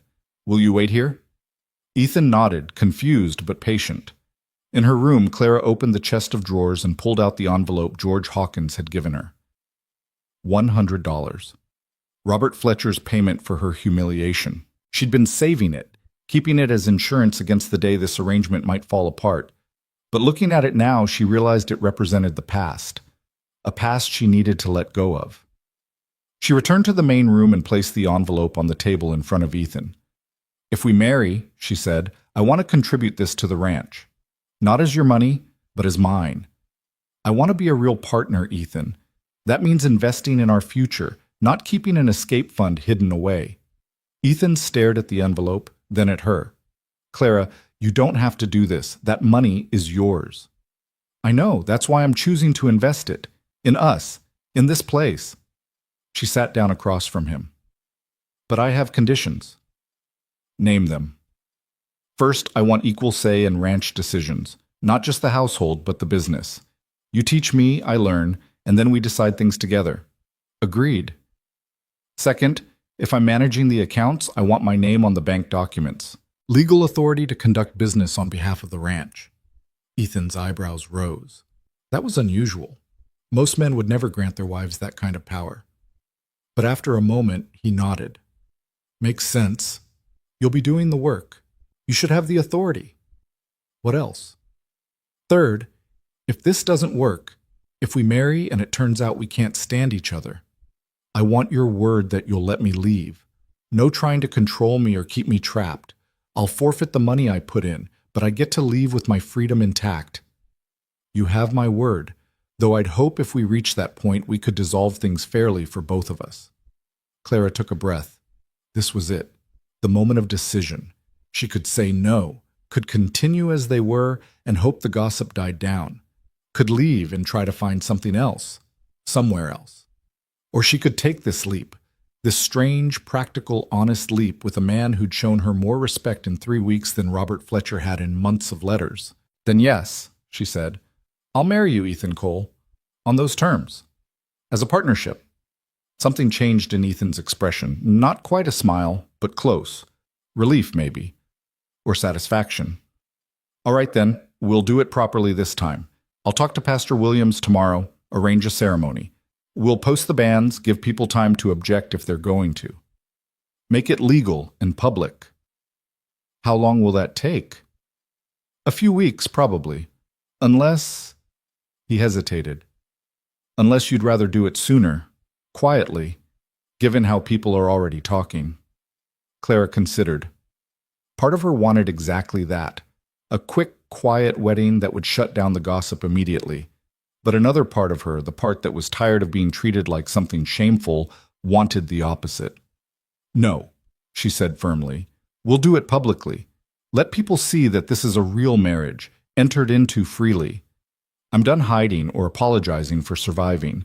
Ethan's expression shifted into something that might have been admiration. You're tougher than you look, you know that? I'm starting to realize it.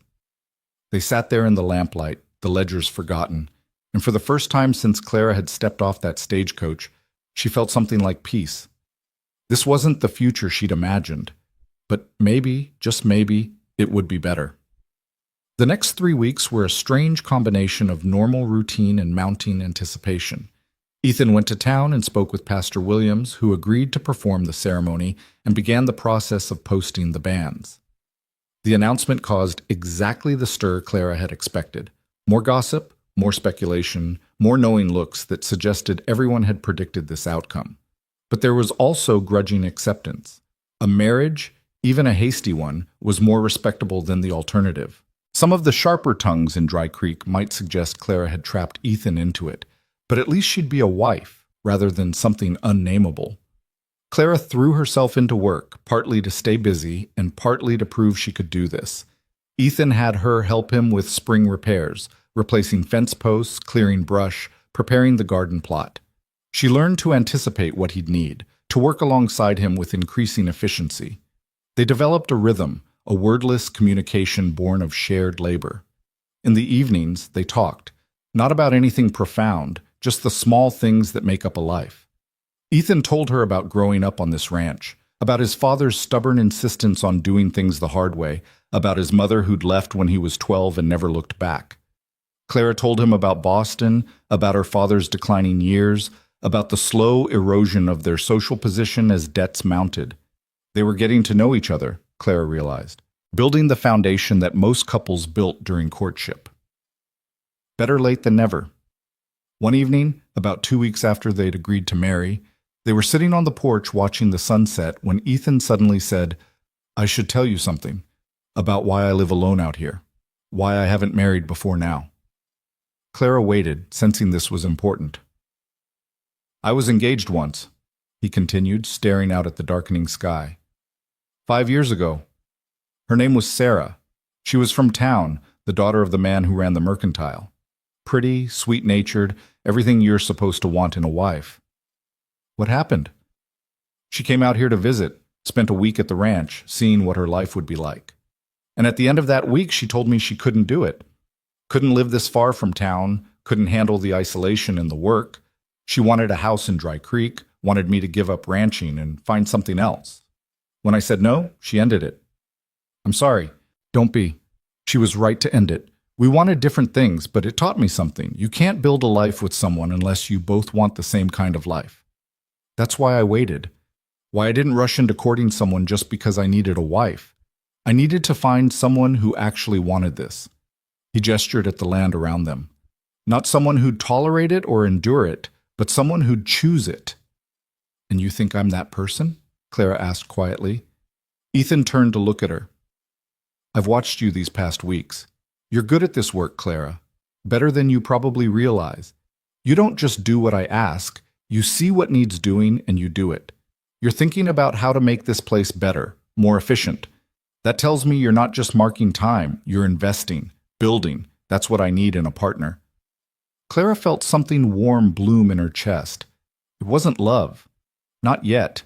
Maybe not ever in the grand, passionate sense. But it was respect, recognition, the beginning of something solid and real. I do want this, she admitted. I didn't know I did until I got here, but yes, this life, this work, it suits me in ways Boston never did. Good. Ethan stood, offered her his hand. Then let's build something worth having. Clara took his hand, let him pull her to her feet. Standing there on the porch with the last light fading and the first stars appearing, she felt the weight of the decision she'd made. This was real now. In a week, she'd be Ethan Cole's wife. This ranch would be her home, not temporarily but permanently. It should have terrified her. Instead, it felt like the first honest choice she'd made in years. The wedding day arrived with cloudless skies and heat that promised to be brutal by afternoon. Clara dressed in her best dress again.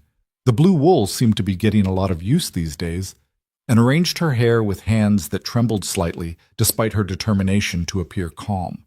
Ethan had offered to buy her a new dress, something specifically for the wedding, but Clara had refused. She wasn't marrying him for his money or his resources. She was marrying him as an equal partner, and that meant not starting off by taking more than she needed. They rode to town together, side by side on their horses now that Clara could ride competently. A few early rising townspeople watched them pass, and Clara saw the calculations in their eyes. Some looked relieved.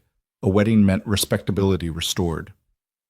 Others looked disappointed, as if they'd been hoping for a more scandalous outcome. The church was modest but full when they arrived. Word had spread, and it seemed half of Dry Creek had turned out to witness this unlikely union. Clara saw Edith Palmer from the boarding house, Mr. Parsons from the general store, George Hawkins looking distinctly uncomfortable. And there, in a pew near the front, sat Robert and Lydia Fletcher. Of course they'd come. Lydia wouldn't miss this for the world. Pastor Williams was waiting at the altar, his expression warm and encouraging.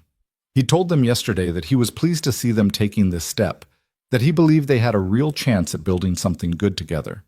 The ceremony itself was simple, traditional, the words familiar even if the circumstances were anything but. Clara spoke her vows clearly, looking directly at Ethan as she promised to honor and respect him. When it came time for Ethan to speak his vows, his voice was steady and sure, and Clara believed every word he said. When Pastor Williams pronounced them husband and wife, when Ethan leaned in to kiss her for the first time, a brief, chaste press of lips that nevertheless sent electricity through her, Clara heard the murmur of the congregation. Some approving, some skeptical, all of them judging. Let them judge, she thought. She'd made her choice. Now she'd live with it. Outside the church, people offered congratulations that ranged from genuine to perfunctory. Edith Palmer gave Clara a knowing smile. George Hawkins shook Ethan's hand and mumbled something about wishing them well. And then, inevitably, the Fletchers approached. "Congratulations," Lydia said, her smile not reaching her eyes. "How romantic, a whirlwind courtship." "Thank you, Mrs. Fletcher," Clara replied evenly. Robert shifted uncomfortably. "I hope you'll be very happy, Miss Witt. Mrs. Cole." He couldn't quite meet Clara's eyes. "I truly do." For a moment, Clara almost pitied him. He looked like a man trapped in choices he'd made, standing beside a wife who wielded cruelty like a weapon.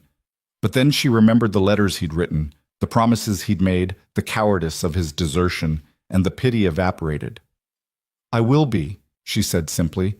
"I've married an honest man. That's more than many women can say." The barb landed. Lydia's eyes narrowed. Robert flushed, but before either could respond, Ethan's hand settled on Clara's back, protective, grounding. "Come on," he said quietly. "Let's go home." Home. The word settled in Clara's chest like an anchor. Yes, home. They rode back to the ranch as husband and wife, and Clara felt the shift in everything. This wasn't a trial period anymore. This wasn't temporary employment. This was her life now, the one she'd chosen, the one she'd build with her own hands alongside a man who'd offered her respect when everyone else offered pity or judgment. When they reached the ranch, Ethan helped her down from her horse with careful formality. They'd discussed this part awkwardly the night before. What would happen after the wedding, what the expectations were. Ethan had made it clear he wouldn't demand anything, wouldn't expect her to share his bed unless and until she wanted to. They'd continue as they had been, sleeping in separate rooms, letting whatever might develop between them do so naturally. Clara had been relieved and, strangely, a little disappointed, but she appreciated his restraint, his willingness to let her set the pace. "Well," Ethan said, standing in the main room of their house now, legally and truly. "I suppose we should celebrate somehow. I'm not sure what the appropriate celebration is for a marriage of practical convenience." Clara surprised herself by laughing. "I don't think there's a guidebook for our situation." "Probably not." Ethan smiled, and Clara realized she was seeing him smile more often now. It transformed his whole face, made him look younger, less burdened. "How about this? I'll cook dinner tonight, give you a break from the work for once." "You cook?" "Lived alone for 2 years, had to learn or starve." He headed toward the kitchen area. "Nothing fancy, but I can manage a decent stew." Clara watched him work, this man who was now her husband, and felt a strange contentment settle over her. They hadn't married for love, hadn't promised forever, but they'd promised honesty, partnership, respect. And maybe, Clara thought, that was enough. Maybe that was even better. As the evening darkened and they sat down to eat the meal Ethan had prepared, which was indeed a decent stew, Clara raised her water glass in a toast. "To honest partnerships," she said. Ethan clinked his glass against hers. "To building something that lasts." They drank, and Clara felt the truth of it. They were building something here, brick by brick, day by day. It might not look like anyone else's marriage. It might not be what she'd imagined when she'd boarded that stagecoach in Boston, but it was hers, and that made it worth every risk she'd taken to get here. The first month of marriage passed in a blur of work and adjustment. Clara found herself navigating the strange territory between what they were and what they might become. By day, they were partners in the fullest sense, working side by side, making decisions together, building the ranch into something stronger than it had been. By night, they retreated to separate rooms, the space between them both comfortable and charged with possibility. It was Clara who noticed the shift first, the way her heart would lift when she heard Ethan's footsteps on the porch, after he'd been out checking the fence line. The way she found herself watching him work, admiring the competent efficiency of his movements, the quiet confidence he brought to every task. She'd catch herself smiling at something he'd said hours earlier, replaying conversations in her mind as she kneaded bread or mended clothes. This wasn't the passionate, consuming love the novels back in Boston had promised. It was something quieter, more gradual, like a seed planted in good soil, given time and care to root properly before it could grow. One evening in late June, as they sat reviewing the month's accounts, Ethan made a notation and then paused, pen hovering over the ledger. "We're actually showing a profit this month," he said, sounding almost surprised. "A real one. Since you've been managing the books, organizing the expenses, we're spending less and earning more." Clara leaned over to look at the numbers, feeling a flush of pride. She'd implemented a system for tracking everything, had negotiated better rates with the suppliers in town, had found small inefficiencies and corrected them. The work had been tedious but satisfying. "It's not just the bookkeeping," she said. "You've been working smarter too. That new grazing rotation you started has the cattle in better condition." "That was your suggestion." You're the one who made it work. Clara met his eyes. We make a good team, Ethan. Yes, he said quietly. We do. The moment stretched between them, weighted with things unsaid. Then Ethan cleared his throat and returned to the ledger, and Clara felt the opportunity slip away. But it wasn't gone, she realized. Just waiting for the right time. The right time came 2 weeks later, in a way neither of them expected. Clara woke in the middle of the night to the sound of thrashing in the next room. At first she thought someone had broken in, and her heart hammered as she reached for the oil lamp. But then she heard Ethan's voice, rough with pain, calling out something incoherent. She was through his door before she could think better of it, lamp held high. Ethan was on his bed, tangled in sheets, his face contorted.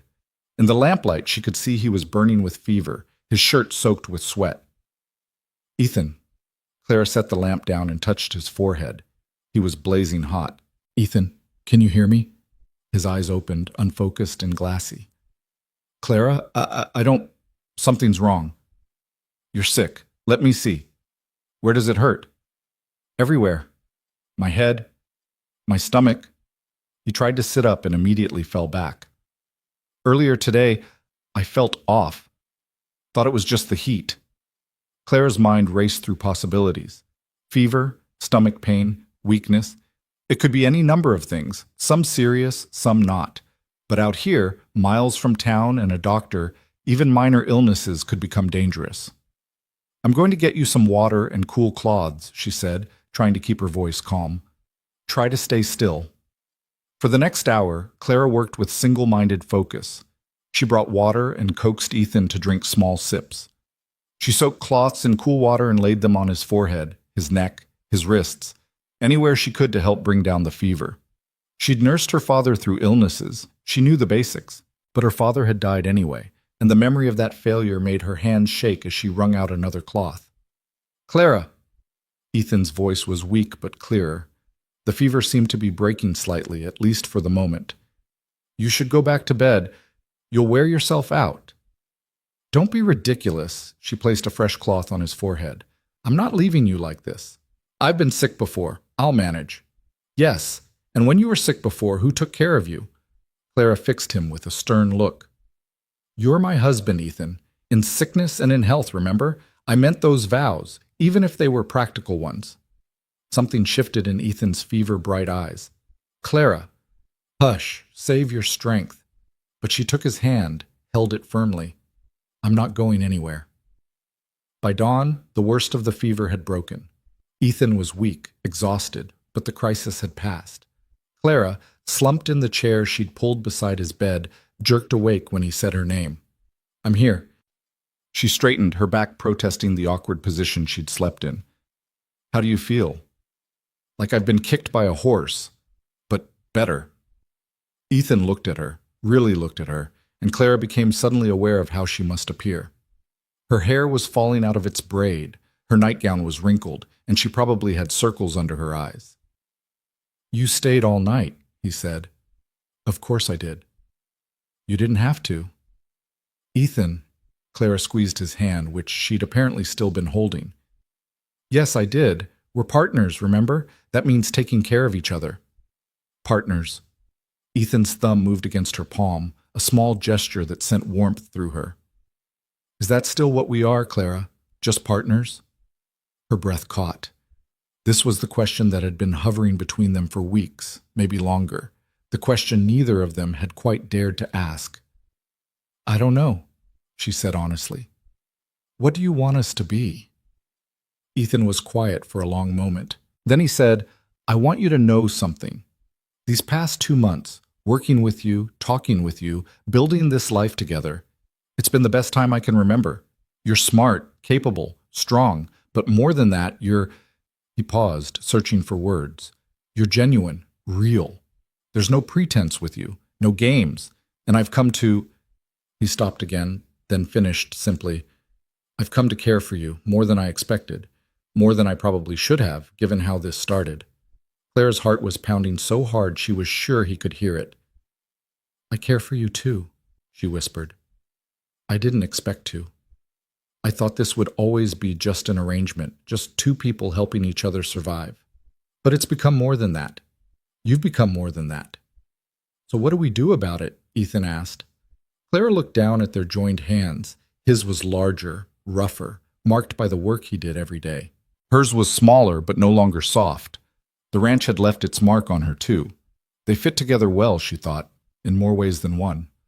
We could start by not sleeping in separate rooms, she said, feeling bold and terrified all at once. If you want that, if you're ready. Ethan's grip tightened on her hand. Are you sure? I don't want to rush you. Don't want you to feel obligated because you took care of me tonight. I'm sure. And she was. This felt right in a way nothing in Boston ever had. Not tonight. You need to rest and recover, but soon, when you're well. Soon, Ethan agreed, and the promise in that word made Clara's pulse race. She made him breakfast, weak tea and dry toast, nothing that would upset his stomach, and spent the day monitoring his recovery. By evening, Ethan was well enough to sit up, to complain about being treated like an invalid, to insist he'd be back to work tomorrow despite Clara's protests. You'll rest another day at least, she said firmly. The ranch won't fall apart in 24 hours. You're very bossy when you're worried, Ethan observed, but there was affection in his voice. And you're very stubborn when you're recovering. Clara sat on the edge of his bed, felt the mattress dip under her weight. But I'm going to win this argument, so you might as well surrender now. Is that how our marriage is going to work? You winning all the arguments? Only the important ones, Clara smiled. You can win the trivial ones if it makes you feel better. Ethan laughed, then winced. Don't make me laugh. Everything still hurts. Then behave yourself. But Clara reached out and brushed the hair back from his forehead, a gesture of tenderness she wouldn't have dared a week ago. Get some sleep. I'll be in the next room if you need anything. Clara. Ethan caught her hand before she could pull away. Thank you for taking care of me, for staying. Always, she said, and meant it. The next 3 days were a strange sort of intimacy. Ethan recovered slowly, and Clara found herself spending more time in his room, bringing meals, changing bandages where the fever had caused him to thrash and injure himself, simply sitting and talking while he rested. They talked about everything and nothing. Ethan told her stories about his childhood, about learning to ride before he could properly walk, about his mother who'd never been suited for ranch life. Clara talked about Boston, about the social pretenses she'd been so desperate to maintain, about how liberation could sometimes look like loss. Do you miss it? Ethan asked one afternoon. The city, the life you had there? Clara considered the question seriously. Sometimes I miss certain things, the symphony, the libraries, being able to walk to a market instead of planning supply trips days in advance, but the life itself. She shook her head. No, that life was about appearing successful while slowly drowning. This life is about actually building something real. I'll take real over appearances any day. Even when real means mucking out stables and dealing with stubborn cattle? Even then, Clara smiled. Besides, I'm getting quite good at mucking out stables. I have an excellent teacher. Flattery won't get you out of your turn tomorrow. Worth a try, though. By the 4th day, Ethan was well enough to insist on returning to work, though Clara made him promise to take it easy. She watched him move through the ranch tasks with his usual competence, but she noticed he tired more quickly, needed more breaks. She didn't comment on it, just made sure he had water readily available, that lunch was ready when he needed to rest. That evening, after supper, Ethan stood and extended his hand to Clara. Walk with me? They walked out into the gathering dusk, the sky painted in shades of orange and purple. The heat of the day was finally releasing its grip, and a breeze carried the scent of prairie grass and distant rain. Ethan led her to a spot overlooking the south pasture, where they could see the cattle grazing peacefully in the fading light. I've been thinking, Ethan said, still holding her hand, about what you said, about not sleeping in separate rooms. Clara's pulse quickened. And I think you're right. It's time. He turned to face her fully. But I want you to understand something first. This isn't just about sharing a bed, Clara. It's about sharing everything, our lives, our dreams, our fears. I want a real marriage with you, not just a partnership or an arrangement. He He paused, then said the words carefully, deliberately. I want to love you, and I want you to love me. If you can, if that's something you'd want. Clara felt tears prick her eyes. This man, this honest, straightforward man who'd given her choice when she had none, who'd respected her boundaries and waited for her to be ready, who was now standing here offering her his whole heart without reservation. How could she not love him? I already do, she said softly. Love you, I mean. I think I have for a while now. I just didn't know how to say it. Ethan's expression transformed, the careful control he usually maintained slipping away to reveal pure joy. Really? Really? Clara reached up and touched his face, feeling the slight roughness of stubble under her palm. You're a good man, Ethan Cole, an honest one. And you've made me believe in promises again, in futures. In myself. He kissed her then, not the chaste press of lips from their wedding, but something deeper, more certain. Clara kissed him back, pouring into it everything she'd been holding back, all the affection and desire and hope she'd been too careful to express. When they finally broke apart, both breathing hard, Ethan rested his forehead against hers. Come to bed with me, he said quietly. Really with me, as my wife in every sense. Yes, Clara whispered. Yes. They walked back to the house hand in hand, and when Ethan led her to his room, their room now, Clara felt no fear, no hesitation. This was right. This was what she wanted. Not because she had no other choice, not because it was practical or necessary, but because she loved this man and wanted to build a life with him that was full and real and complete. The morning after brought a different kind of intimacy. Clara woke wrapped in Ethan's arms, his body warm against hers, and felt contentment settle deep in her bones. This was what marriage should be, she thought. Not a business transaction or a social necessity, but a choice made freely by two people who wanted to wake up together every morning.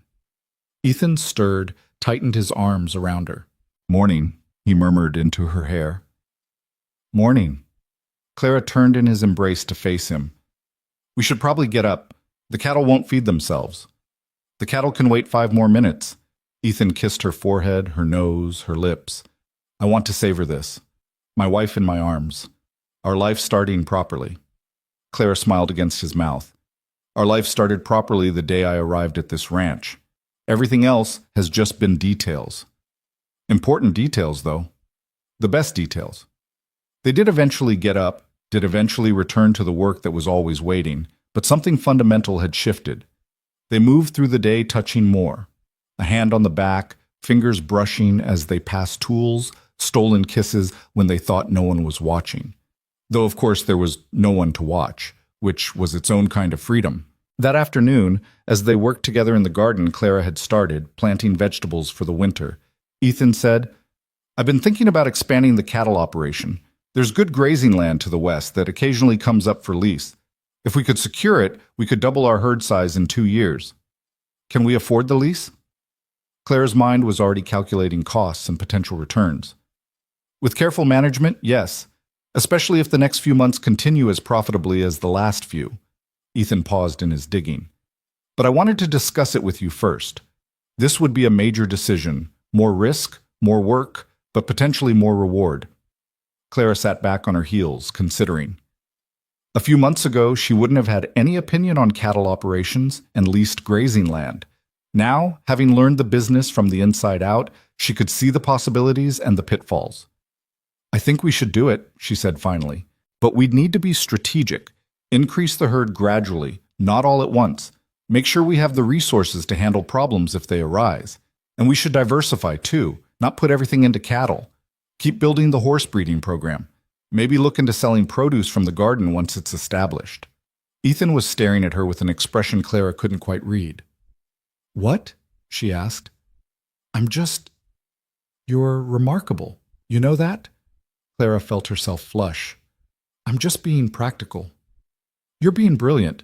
This is exactly the kind of thinking I needed, the kind of partnership I hoped for but wasn't sure I'd find. He leaned over and kissed her, heedless of the dirt on both of them. I love you, Clara Cole. I should have said it last night, but I'm saying it now. I love you. The words settled into Clara's heart like missing pieces finally finding their place. "I love you too," she said.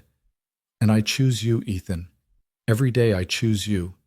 Even when I'm being stubborn about resting when I'm sick?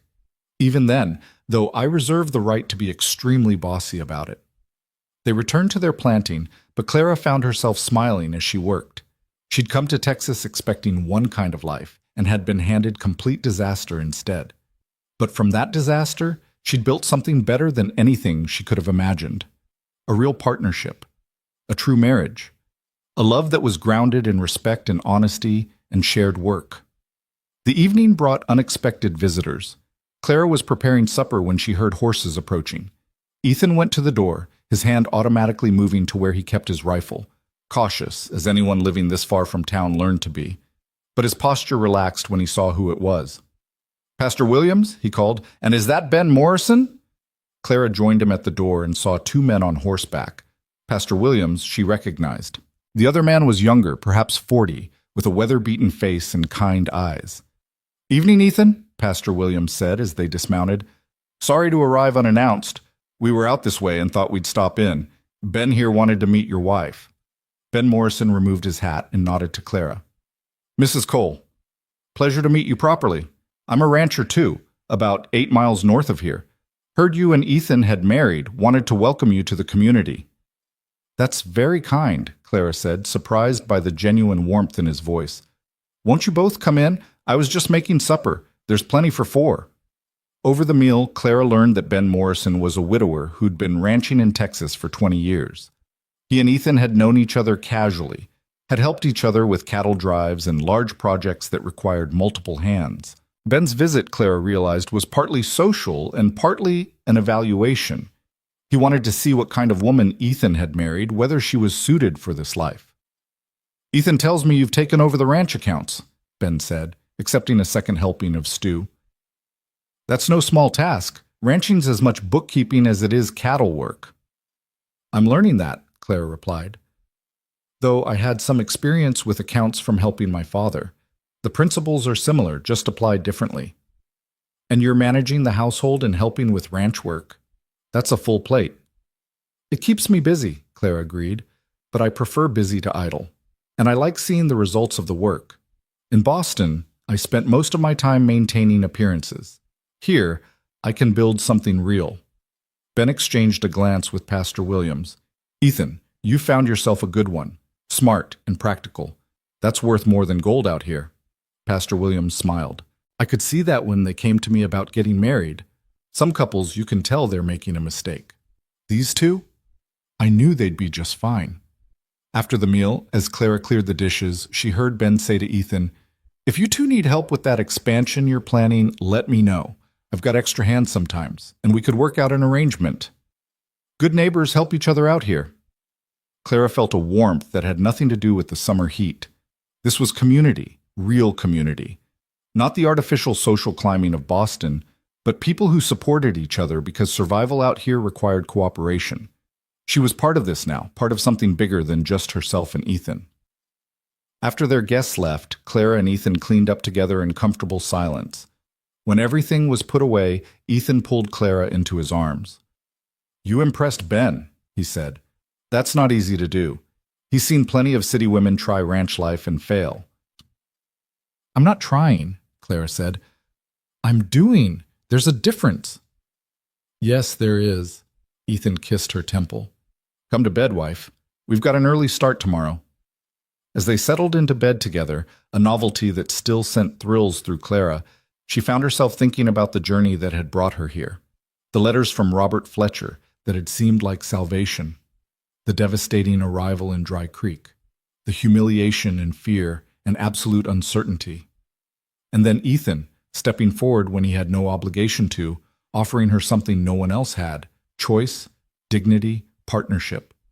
She'd taken that offer out of desperation at first, but it had grown into something neither of them had expected. Something precious and real and worth fighting for. "What are you thinking about?" Ethan asked, his breath warm against her hair. "That I'm grateful Robert Fletcher broke his promises," Clara said honestly. "If he'd kept them, I'd have married him and been miserable. I'd never have known what a real marriage could be. Fletcher's an idiot. Yes, but his loss was your gain, and mine. Ethan was quiet for a moment, then said, Do you know what I thought when I first saw you? Standing there in the street, being told your future had just collapsed? What? I thought you looked like a fighter, like someone who'd been knocked down but wasn't going to stay down. And I wanted to be there when you got back up, wanted to see what you'd build from the ruins. He pulled her closer. I'm glad I was right. Glad I got to be part of it. Clara turned in his arms to kiss him properly. We're building it together, she said. That's what makes it work. Together, Ethan agreed. That's what makes everything work. They fell asleep like that, wrapped around each other, secure in what they'd built and excited about what they'd build next. Outside, the Texas stars blazed in a sky that went on forever, and somewhere in the darkness, the cattle lowed peacefully, and the land that was theirs, truly theirs now, stretched away into the night. Clara dreamed of gardens and ledgers and children she hadn't thought to want until now. She dreamed of seasons passing, of the ranch growing, of herself and Ethan growing old together on this land they both loved. And when she woke in the morning to find Ethan already up, to hear him moving around the house preparing coffee and starting breakfast because he wanted to let her sleep in, she knew that the best parts of those dreams were already coming true. This was her life now. Not the one she'd planned, not the one she'd expected, but the one she'd chosen, and the one that had chosen her right back.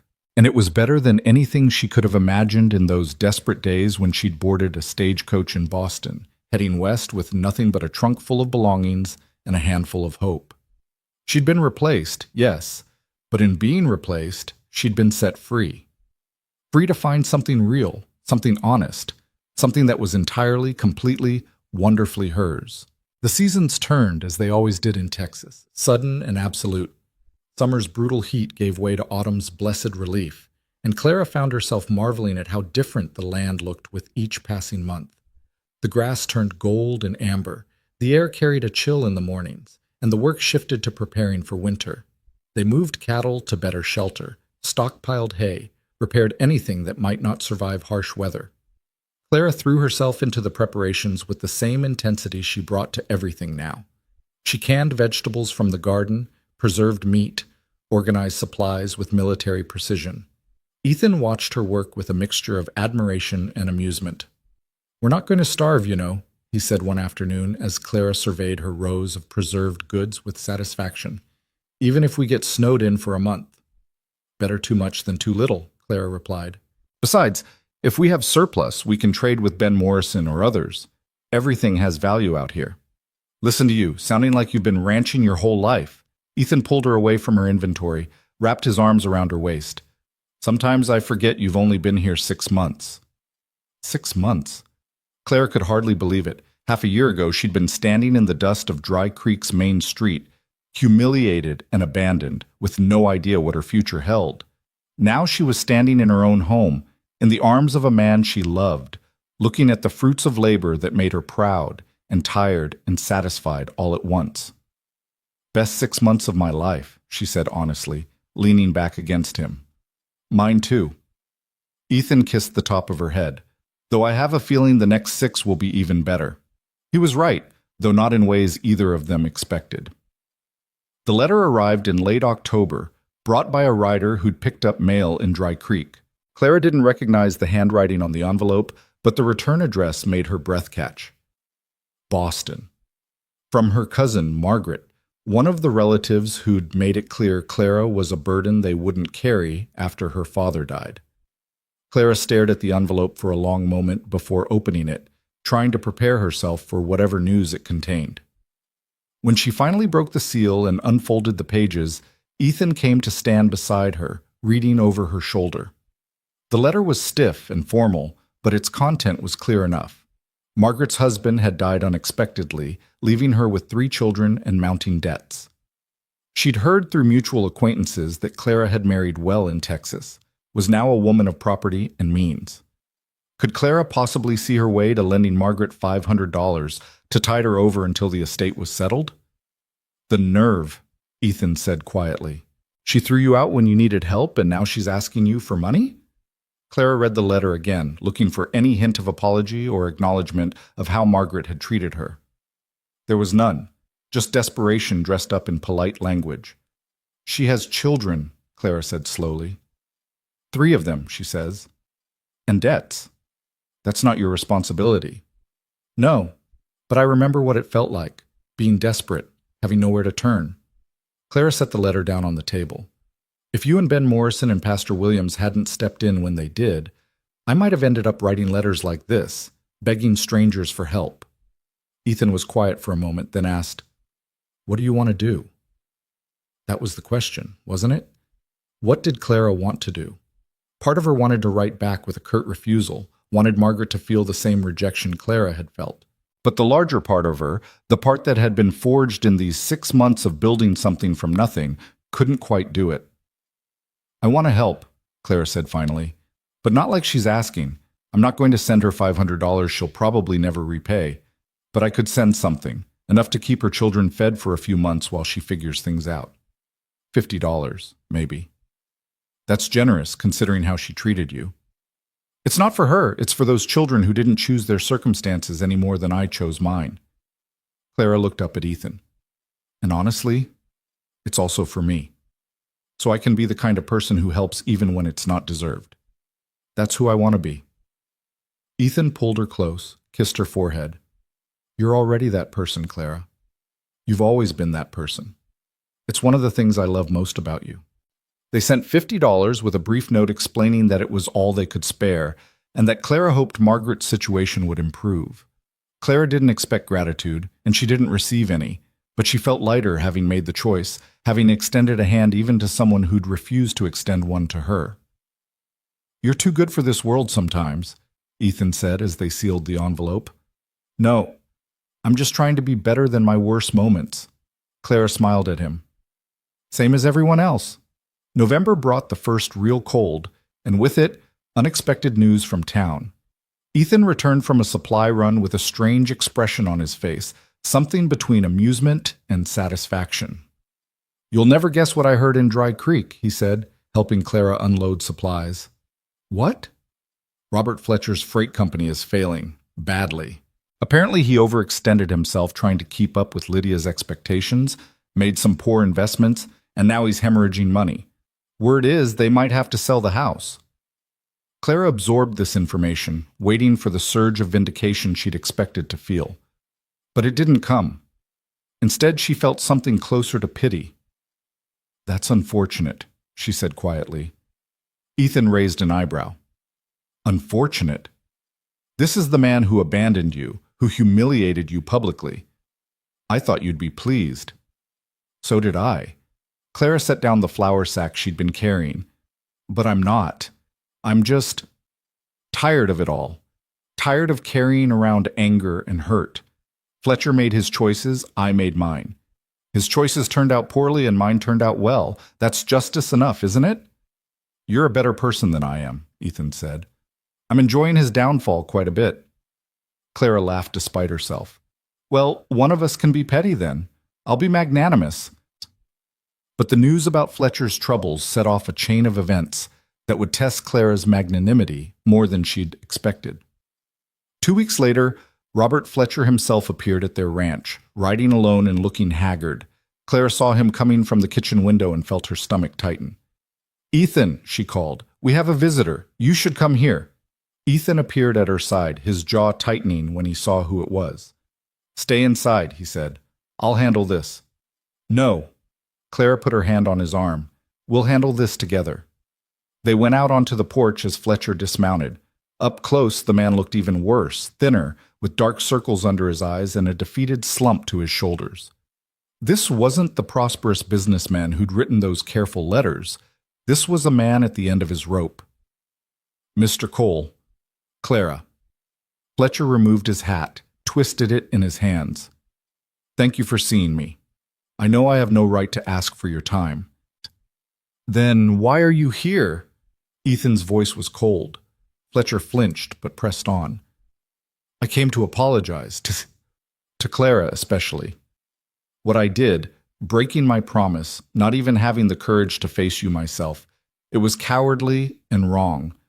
I've known it was wrong every day since, but I was too proud to admit it.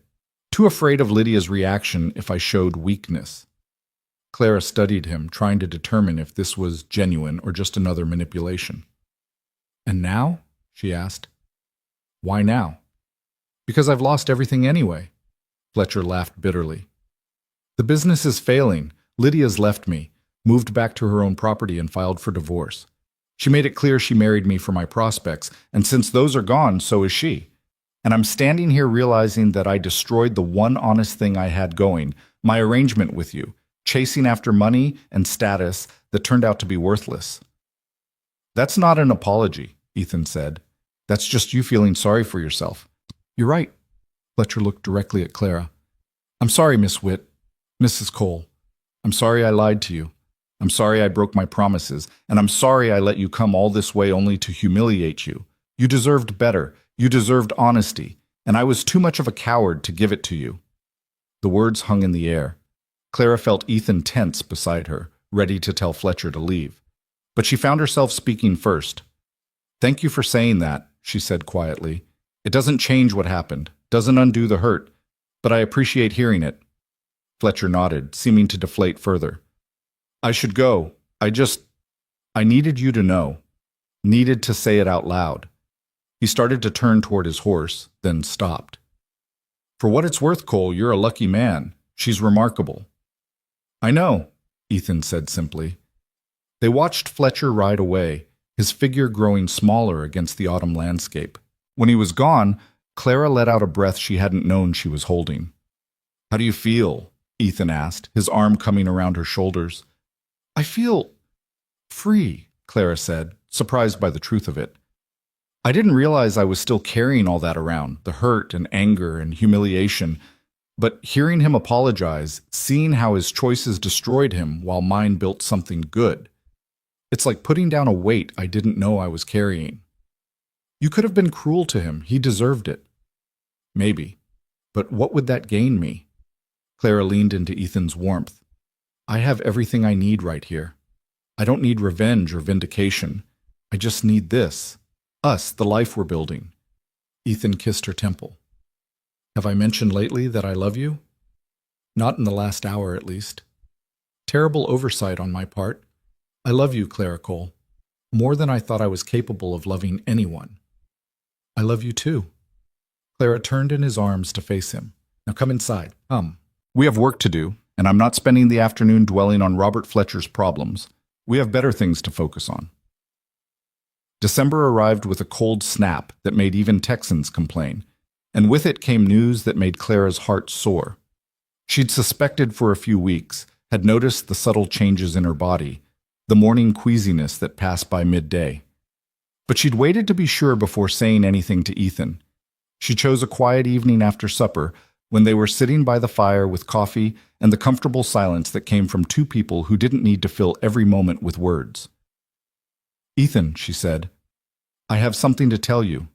He looked up from the book he'd been reading, immediately attentive. "What is it? Is something wrong?" "No, nothing's wrong." Clara set down her coffee cup, suddenly nervous despite the joy bubbling up inside her. "Everything's very right, actually. I'm pregnant." For a moment, Ethan just stared at her. Then his face transformed, pure, unguarded joy spreading across his features. "You're sure?" "As sure as I can be without a doctor confirming it. But yes, all the signs are there. I'd say I'm about 2 months along, which means the baby should come in early summer." Ethan was across the room in 3 strides, pulling Clara to her feet and into his arms. "A baby," he said, wonder in his voice. "Our baby." "Yes." Clara laughed at his enthusiasm, at the way he was looking at her like she'd just given him the world. "Are you pleased?" "Pleased.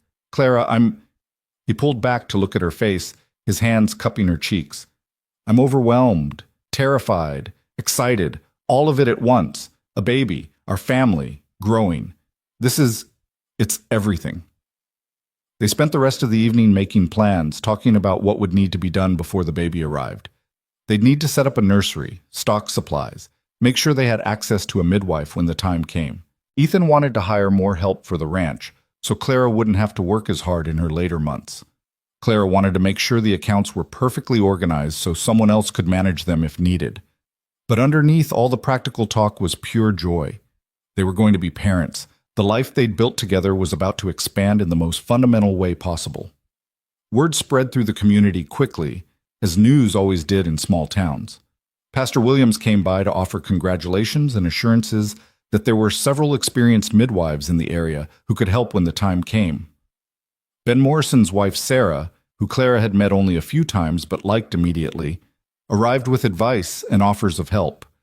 Even people in town who'd been cool to Clara after her marriage seemed to soften slightly at the news of the coming baby. But the most unexpected visit came in January, when Lydia Fletcher, no longer Fletcher, Clara learned, as the divorce had been finalized, arrived at the ranch looking nothing like her former imperious self.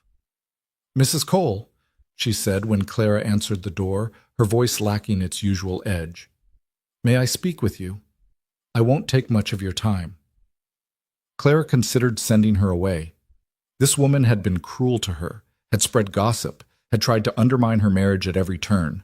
But something in Lydia's expression, a vulnerability Clara had never seen before, made her step aside. "Come in."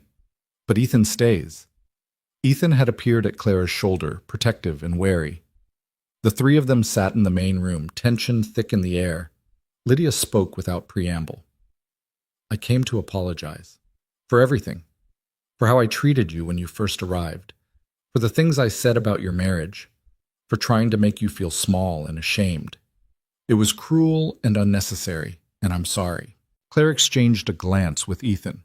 This was the second unexpected apology in 3 months. "What changed?" she asked. "Everything." Lydia's laugh was bitter. "I lost my husband, my standing in the community, my carefully constructed life, and in losing it all I realized how much of it was built on making other people feel inferior so I could feel superior. It's an ugly truth to face about yourself." "Yes," Clara said quietly. "It is." "You had every right to fail," Lydia continued. "Every reason to crumble under the weight of what Robert did to you. I think part of me wanted you to fail, wanted to see you broken, because it would have validated my choices, would have proved that money and status matter more than character. But you didn't fail. You built something real and good, and it made me confront how hollow my own life was." Clara was quiet for a long moment. Then she asked, "What will you do now?" "Return to my family's property, I suppose. Try to rebuild. Maybe learn to be less of a terrible person." Lydia stood, preparing to leave. "I don't expect forgiveness.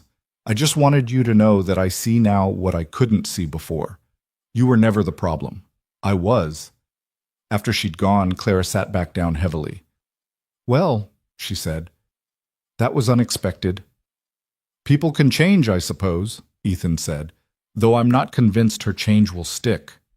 "Maybe not, but at least she tried. That's something." Clara placed a hand on her still flat stomach, thinking about the baby growing there, about the world this child would be born into.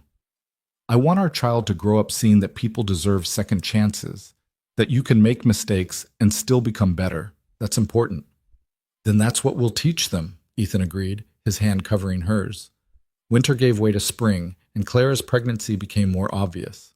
Her body changed, swelling with the new life inside her.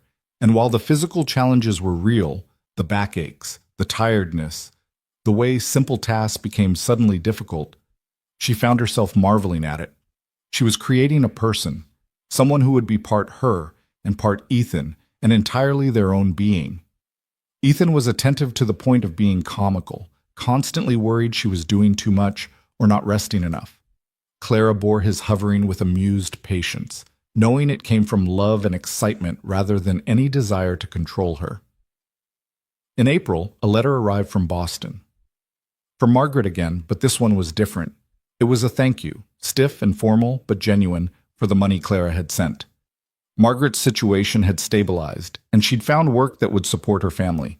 She didn't apologize for how she'd treated Clara before, but she did acknowledge that Clara's kindness had made a real difference. "Look at that," Ethan said when Clara showed him the letter.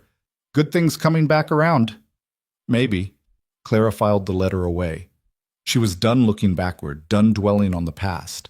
Her focus was entirely on the future now, on the baby coming in June, on the ranch that continued to thrive under their joint management, on the life she and Ethan were building together.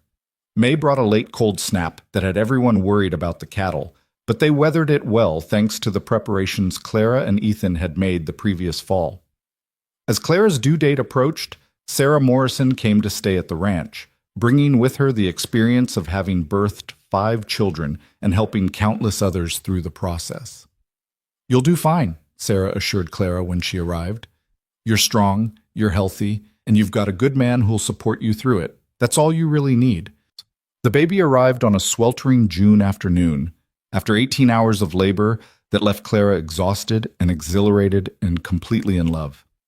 It was a girl, perfect and red-faced and absolutely furious about being born, if her lusty cries were any indication. Ethan held his daughter with shaking hands, tears streaming unabashedly down his face. "She's beautiful," he whispered. "She's perfect.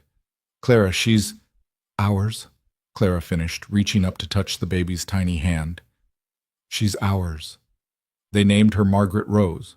Margaret after Clara's mother, Rose after Ethan's. She was by all objective measures an ordinary baby. She cried and ate and slept in the chaotic rhythm that all newborns followed. But to Clara and Ethan, she was a miracle. Clara spent the first weeks after Margaret's birth in a fog of exhaustion and overwhelming love. Ethan took over more of the ranch work, hired additional help as he'd promised, and still found time to walk the floors with Margaret when she cried at night, to bring Clara meals when she forgot to eat, to simply sit beside them and watch his daughter sleep with wonder on his face. "I can't believe we made this," he said one night, his finger tracing Margaret's tiny features. "This perfect little person who's part both of us." "Neither can I," Clara admitted. She was tired down to her bones, her body still recovering from childbirth, her life completely transformed by this small, demanding creature, and she'd never been happier. August came, and with it, Clara's first real venture back into town since before Margaret's birth. She went with Ethan and the baby, prepared for whatever reception she might receive. But something had shifted in the intervening months. Maybe it was the baby. People softened around babies. Maybe it was simply that time had passed and newer scandals had replaced the old one. Whatever the reason, Clara found herself greeted with genuine warmth by people who'd once viewed her with suspicion. "She's beautiful," women cooed over Margaret. "Just beautiful. You must be so proud." "We are," Clara said simply, and meant it. They stopped at the general store for supplies, and Mr. Parsons insisted on giving Margaret a little wooden rattle he'd carved himself. "For the young miss," he said gruffly. "Welcome to the world, little one." Outside, Clara saw a familiar figure across the street, Robert Fletcher, looking older but somehow more settled than the last time she'd seen him. He noticed her too, tipped his hat respectfully, but made no move to approach. Clara nodded back, a simple acknowledgement that held no animosity, no lingering hurt. Just two people who'd crossed paths once and had gone on to live very different lives. "You all right?" Ethan asked, following her gaze. "Yes." Clara adjusted Margaret in her arms, feeling the solid weight of her daughter, the reality of the life she'd built. "I'm more than all right. I'm exactly where I'm supposed to be." The autumn of 1877 found the coal ranch thriving in ways Clara hadn't imagined possible a year earlier. The expansion they'd planned had worked out well, the cattle operation was profitable, and they'd even begun selling horses to neighboring ranches. The accounts Clara kept showed steady growth, and they'd been able to save enough to start planning real improvements, a proper barn, maybe an addition to the house for when Margaret got older and needed her own room.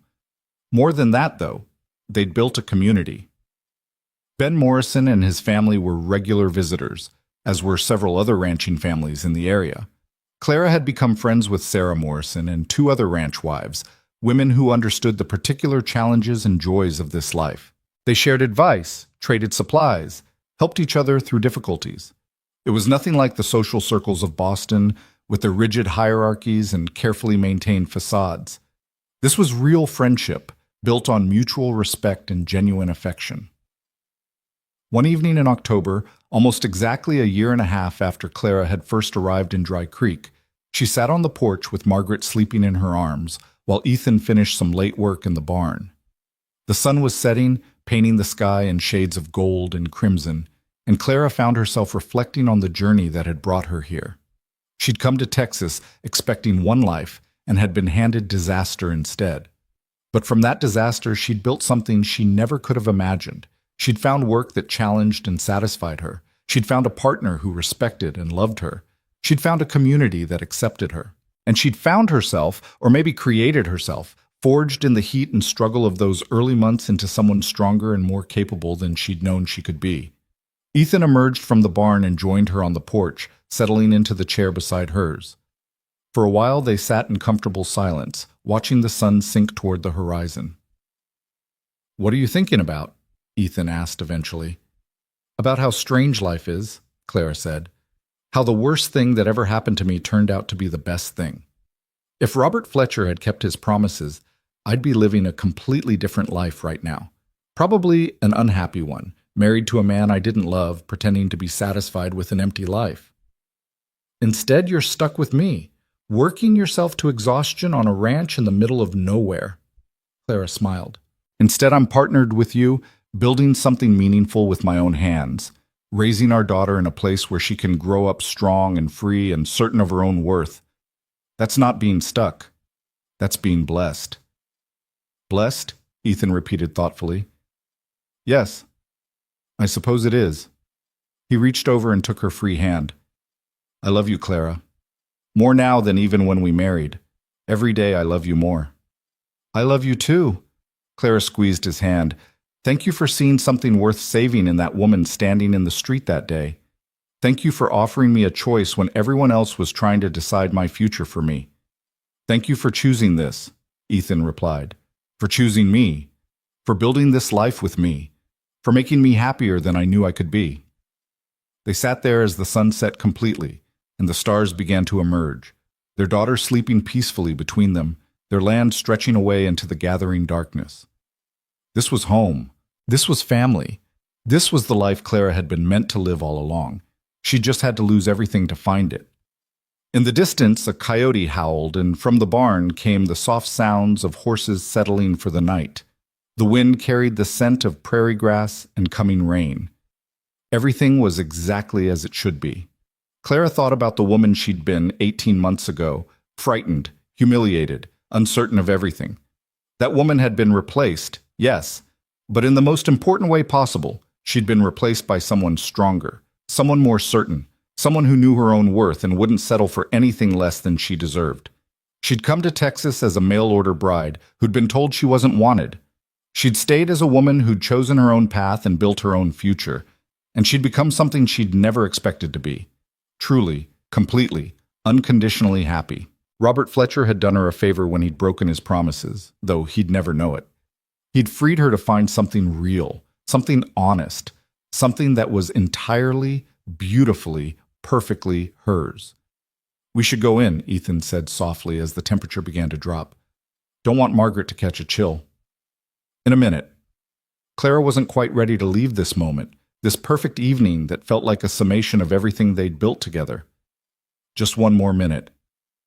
Ethan settled back in his chair, content to wait, and Clara closed her eyes and breathed in the night air of Texas.